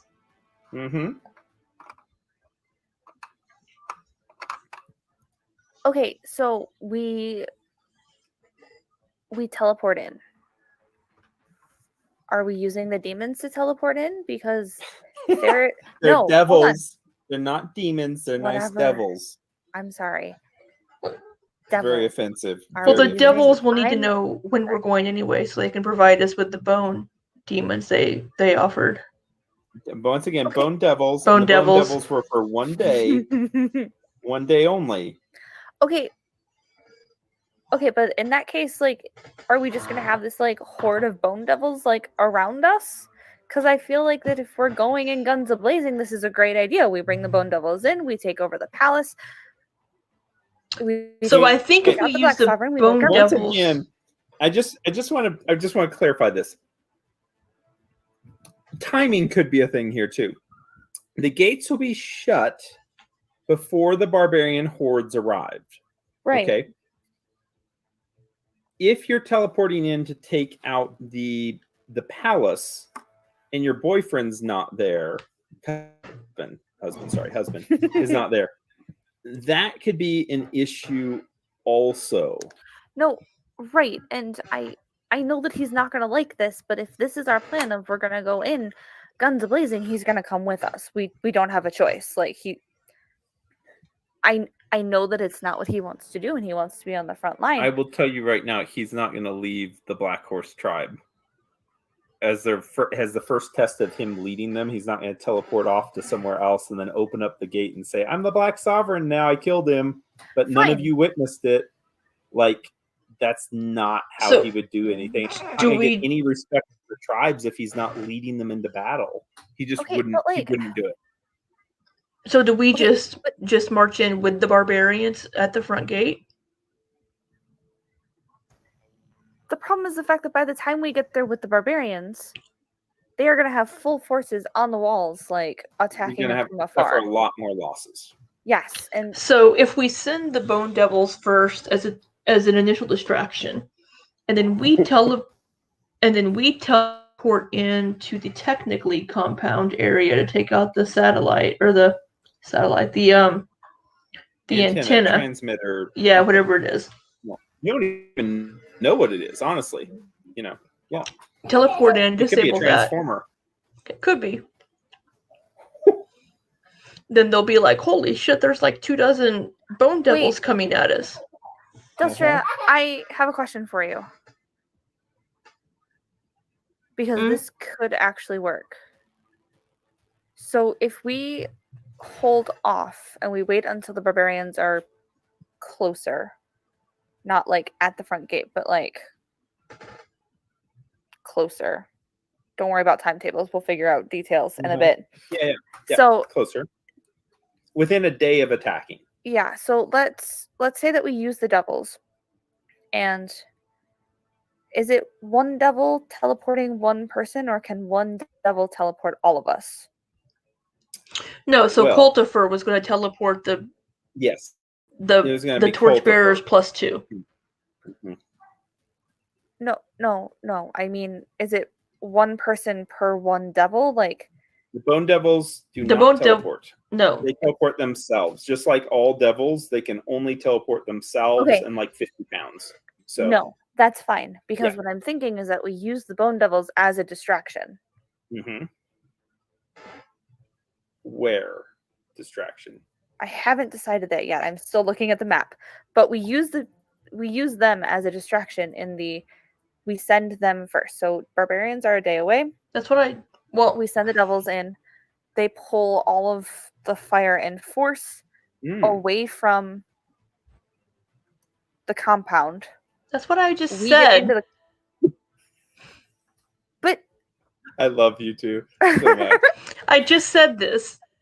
But I thought you said that we were all teleporting in together, and I want to make a separate. I'm sorry if that was a misunderstanding on my what do you mean separate? I don't want us to teleport in with the Bone Devils. I want the Bone Devils to teleport elsewhere. That's what I said. Have the Bone Devils go at the front gate, and we teleport into the technically compound to disable the antenna. Well, then I'm sorry that I misunderstood. I'm glad that we're on the same page. So I was like, why are you just like, oh, and it's like, I literally just said this. I don't know. Because, Libby. Because, now, okay, things that are optional. Find out if anyone at the palace will betray the Black Sovereign. And try to turn a Technic League captain to your side. So I actually have a thing for this as well.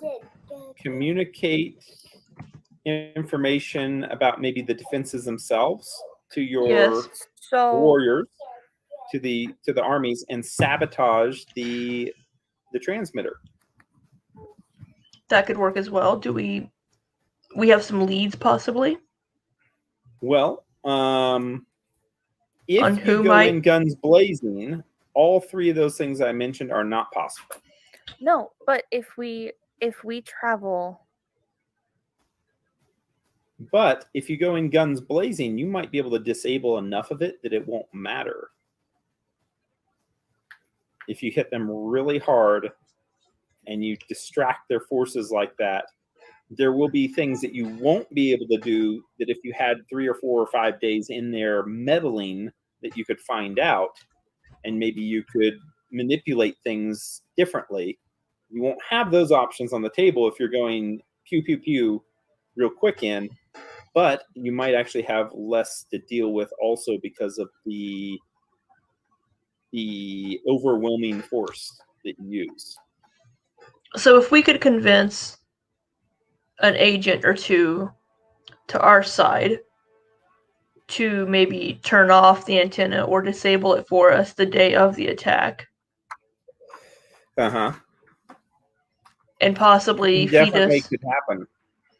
and possibly Yeah. give us some information about maybe the Black Sovereign's schedule coming up for that day, Right. or When's he going to take his bath? When he Right. sees his favorite harlots. when is he going to be taking his afternoon stroll in the garden? I don't think the Black Sovereign takes afternoon strolls in the garden. I think He should. may. I He think- may.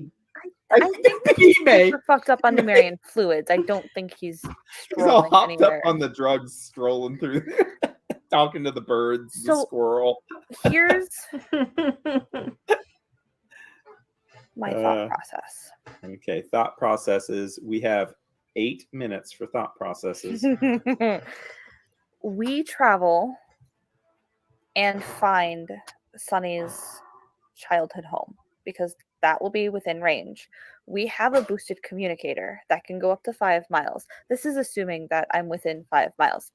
Okay. Pretty Yep. sure that her house was within 5 Pretty miles. of Starfall. sure from what you remember as a kid, it was. So this Yeah. is a completely different like side rail. Yes, it is. You said you wanted to find a way to get into the Technic League. We're going to have to find a way to communicate. We can't just like send them RoboBird like, hey, who wants to betray the Technic League for I mean, us? Thor is doing spells these days. But message, you have to know somebody. Connor knows people. You'd have to know them. You're right. You'd have to know them. Does Connor actually know them? Like, other than Gartrone, does Connor know for a fact that No, who he has is he still won't available? know for sure any of the captains are alive. It's such a cutthroat. The only one that you'd know for sure is Osnum. Osnum is. What do we know of definitely around. Osnum? Do we I'm know still that? alive, Do we know for that? certainty. Do we think that Osnum is a possibility? Like talking with Connor Osnum and has He's spent the a lot leader time of the in Technic Silver League. Mound. Yeah, I don't think He spent a lot of Osnum's gonna time- defect. Osnum might be a little bit. I mean, he might. Osnum might have some special implants in him by now. Who knows? Great. Okay. So then, other than Osnum, then the only other person that we know for a fact is Gartrone, and we know that Gartrone's not going anywhere. Well, would you even consider? No. Yeah, I was gonna say. Yeah, I was gonna say that. Yeah. But if we, because we're gonna have to find a place for our horses, because our horses are not coming in with us. Because I learned my lesson, That's so we put them in the house. That's the biggest And- concern. So we find the childhood home. We're within 5 miles. We use the boosted communicator device. We send messages of some sort. Delstria is really smart. She can figure that part out. Like you're gonna send messages to. Whom? I don't know. You don't get to do this. You We can't just broadcast a message. Hey, who wants to betray the Technic League? Call us. You know what? 555. It reminds me of like the leaflets that we drop in World War II, you know, like Hitler's an idiot, blah, blah, Yeah. blah, turn to the Allies. Yeah. Well, But- here's the thing. Things like that can work on like low level agents if over a period of time and stuff. But usually you'd think they'd have to be in a desperate situation. Like also, if they're And not we able to can't come out target and meet them. you and they don't even know how sincere you are, and then they leave the city to meet with you, you know, that's very risky for them, like thinking that someone might be, you know, a barbarian with a sledgehammer that's going to kill them. So, like, And we It's- can't just it's- target people directly. you can't. I love the idea of that prolonged use, but I think that if you sat there for 3 or 4 days, doing that, it might lose that opportunity. okay? Then I love it. okay, if that's not gonna work, then I don't see a feasible way of us getting to a captain, unless we want to try Gartrone and just know that Sunny is absolutely going to murder Gartrone at some point. Unless we get into the city a few days early and just stay in the city and try to make contact. Mm-hmm. Sure. We can get into the city. Where are we going to teleport to? Love it. Don't you start reading off things on the map, Libby. No, I mean, I just, like, logically, because we can't teleport anywhere near the compound. Yeah. Like, We'll have that's to, not we a would have to, possibility. like, we would have to teleport into, like, I don't know, an area where there wouldn't be many people or... Right, but that means that Theris won't be able to teleport, which means that Theris is going to have to be one of our +1s. Right. I see what you're saying. Okay. So we can either try going right in through the gate, saying and like disguising ourselves, and saying we're merchants. Well, there are spells out there like Globe of Invisibility and stuff like that, where you would be able to actually have a number of people invisible, or let's say a devil would be able to do that. And then the devil could teleport you in to a place, maybe even at nighttime or when there's less traffic on the streets, and you'd all teleport in and you'd be invisible.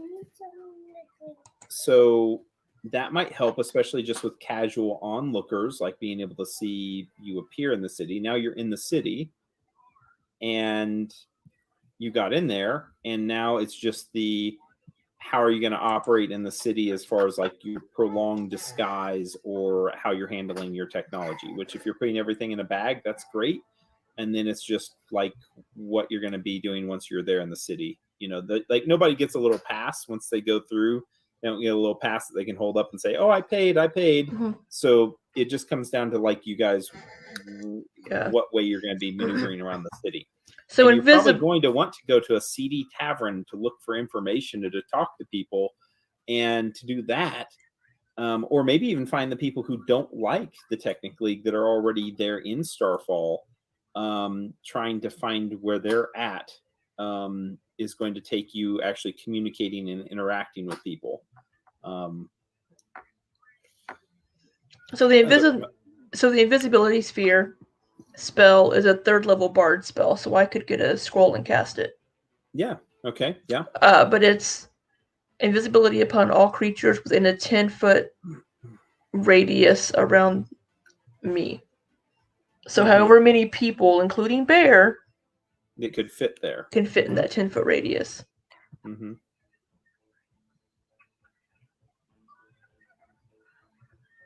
Okay. I mean we could make Bear invisible a different way, but yeah. But I mean, it's not like we're gonna be able to walk down the street with that. Yeah, no. Well, no, that's to get us into the city undetected once we're teleported in. And you do know that there are robots that can actually detect invisible objects and stuff, just to let you know that you would imagine that those are going to be around the Technic League compound. Right. So if we teleport into maybe a bad part of town. Yeah, like anywhere here. Yeah. Question. Do they have robots that patrol the city, like inside the city, or is it just on the walls? Gearsmen do patrol the city, yes. Okay. Yeah. Although, once again, if you're in a place that's less desirable, where there isn't much that the Technic League cares about protecting, it's very little likelihood that you're going to have patrols of soldiers or gearsmen going around. If anything, you might have like a volunteer militia group there that would be, or conscripted militia group, which is going to be normal humans that are probably 3rd level. So, yeah, nothing that's much of a threat. Logistically, if I'm running a city and I've got all these people coming in because they're running away from barbarians, and I obviously don't want them anywhere near the compound because that's like... They would not be allowed there, yeah. Right, yeah. So you're going to put them away from the compound. So really you're going to be this area then. And that's going to be called the kill box, by the way. Yeah, that's not suspicious AF. That's fine. That's I'm glad I didn't label some of these places. Yeah, that's called the kill box. Okay. It's the most heavily populated neighborhoods in Starfall. Swath of slums and desperation. Perfect. The bulk of the city's oppressed masses do what they can to survive. in the narrow alleyways and makeshift shacks that cover this area. Yeah, so we drop everything we have into the handy haversacks to keep it on our persons because I know better. I love it. Okay, cool. And you go over there, you teleport in, and then we determine the rest after you get there. Who are you going to be taking with you? I think that we take Theris with us. God. And I think we take Cassandra. Ooh. Yeah, I'm good with that. Okay. I love Connor, and I think Connor would have been a great choice, but I just don't think that he's been relevant for a long enough time. We'll just say this. You're picking two people that if they cease to exist anymore, that it wouldn't like leave so many other people heartbroken and sad that they were gone. So sure, we can go with that. We can definitely not go with the fact that Theris is a bargaining chip if I need him, and Cassandra can probably get me into Unity. But yeah, definitely let's go with the heartbroken thing, Doug. Yeah, heartbroken. Definitely heartbroken. I'm going to go that vein of belief. So, okay, cool. Not that Sunny is doing things selfishly as usual. She is not. She's doing this for the good of the kingdom. I'm being a good chiefess. That's right, you are. Well, now that we did that, I think we're wrapping up for the night. What else do we have before we're leaving? Nothing. A 3.5 hour damn game session. Well, next session, what we're going to do is we're going to commence with the plan and your insertion into this wonderful city of Starfall. And you're going to get to see what it's all about. And once you teleport there, remember, if you plan on doing a full frontal assault after you arrive, I will be ready for it, even if I have to improvise. So if you change your mind about anything, that is absolutely fine. No problem at all. I have one other small question. Yes. Because you said that we only get the Bone Devils for a day, right? Yes, 24 hours. 24 hours. Does it have to be the 24 hours starting from the point that we teleport in, or can we summon them at a later time? It is only 24 hours. They do not divide up their service. Right. Okay. Yeah. So, but does it start whenever we are teleported into the city, or can we teleport on? No, and then get the Bone Devils day 2. Yeah, whenever you call on them, absolutely. Right. Yeah, no, sorry, I misunderstood that. Yeah. Yeah, it is whenever you call upon them. So. Okay, so yeah. Cool. I know, right? There's a lot of things to determine. So if you have any questions beforehand, let me know. There's a lot of information that you won't know, like the state of the city and all sorts of things until you get there. So there might be some planning on the fly, which is okay. But I would recommend not getting yourselves killed. That's what I recommend. Well, yeah, we're gonna try that. So, are we going to get Kylon back, or is this Doug's way of getting rid of our super powerful paladin? I don't know what you're talking about. He's on his own quest. He could come back at any time. Oh my God. It just hit me. Uh-oh. No, Delstra, we're fine. We're totally fine. Because when we teleport in, the contract says that he's going to teleport all of the torchbearers, which means that it doesn't matter who Kylon is, he's going to pull Kylon with him.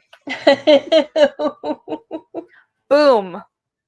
Boom! What if he breaks the contract? I don't think they're allowed to do that. I feel like that's like against their DNA. I think it is. Kylon just gets pulled into the random middle. What? Where? Where am? What? What? Looks around. Yeah. All right.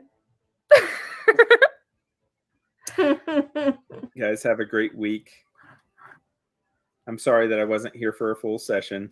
It's I'll all make it up good. next session. This is mean- kind of transitional, anyways. So we are getting down that road to the next book, and I know that oftentimes in between these books, there's kind of like a little bit of that. So especially this one though, but it's really good to be preparing, and I think you guys have a plan in place. Got something Maybe in place. There's something in place. You're getting into the town. After that, you can determine what you want to do. So, yeah. So, please let me know if you have questions about this.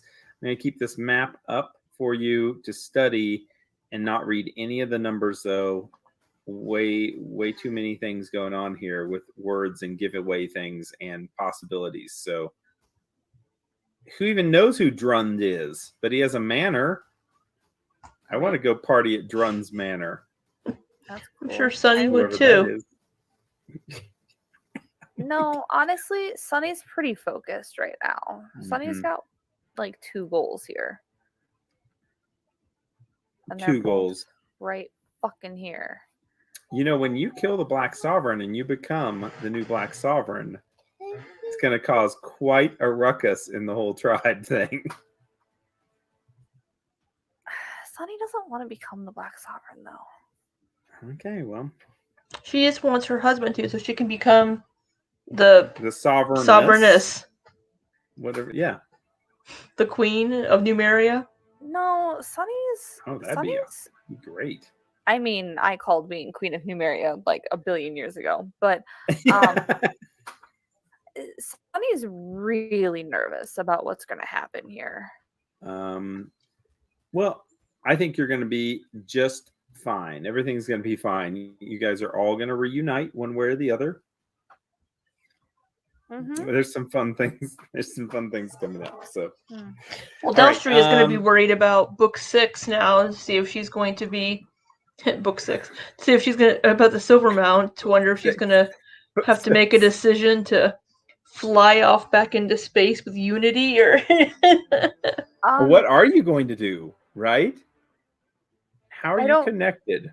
I don't know if this is going to make you feel better or worse, but you are not the only one who's had that issue brought up. A certain barbarian also had a vision of Sunny in a metal spaceship flying in the stars. well, are we all going to fly off to space together and be like No, Guardians of the Galaxy? no, Sunny will not be on that. Love it. With Bear sitting in the seat. Oh, I love it. I love it. You guys, this is a great. He'd be great our Rocket ending. Raccoon. You know, here's the other thing too. Another idea. You skip Starfall and go straight to book 6. But I want to kill Gartrone. Okay. That's actually more important than anything, isn't it? Okay. It kind of is. Yep, I got it. Well, have a good night. Bye, guys. We'll see you. Night, guys.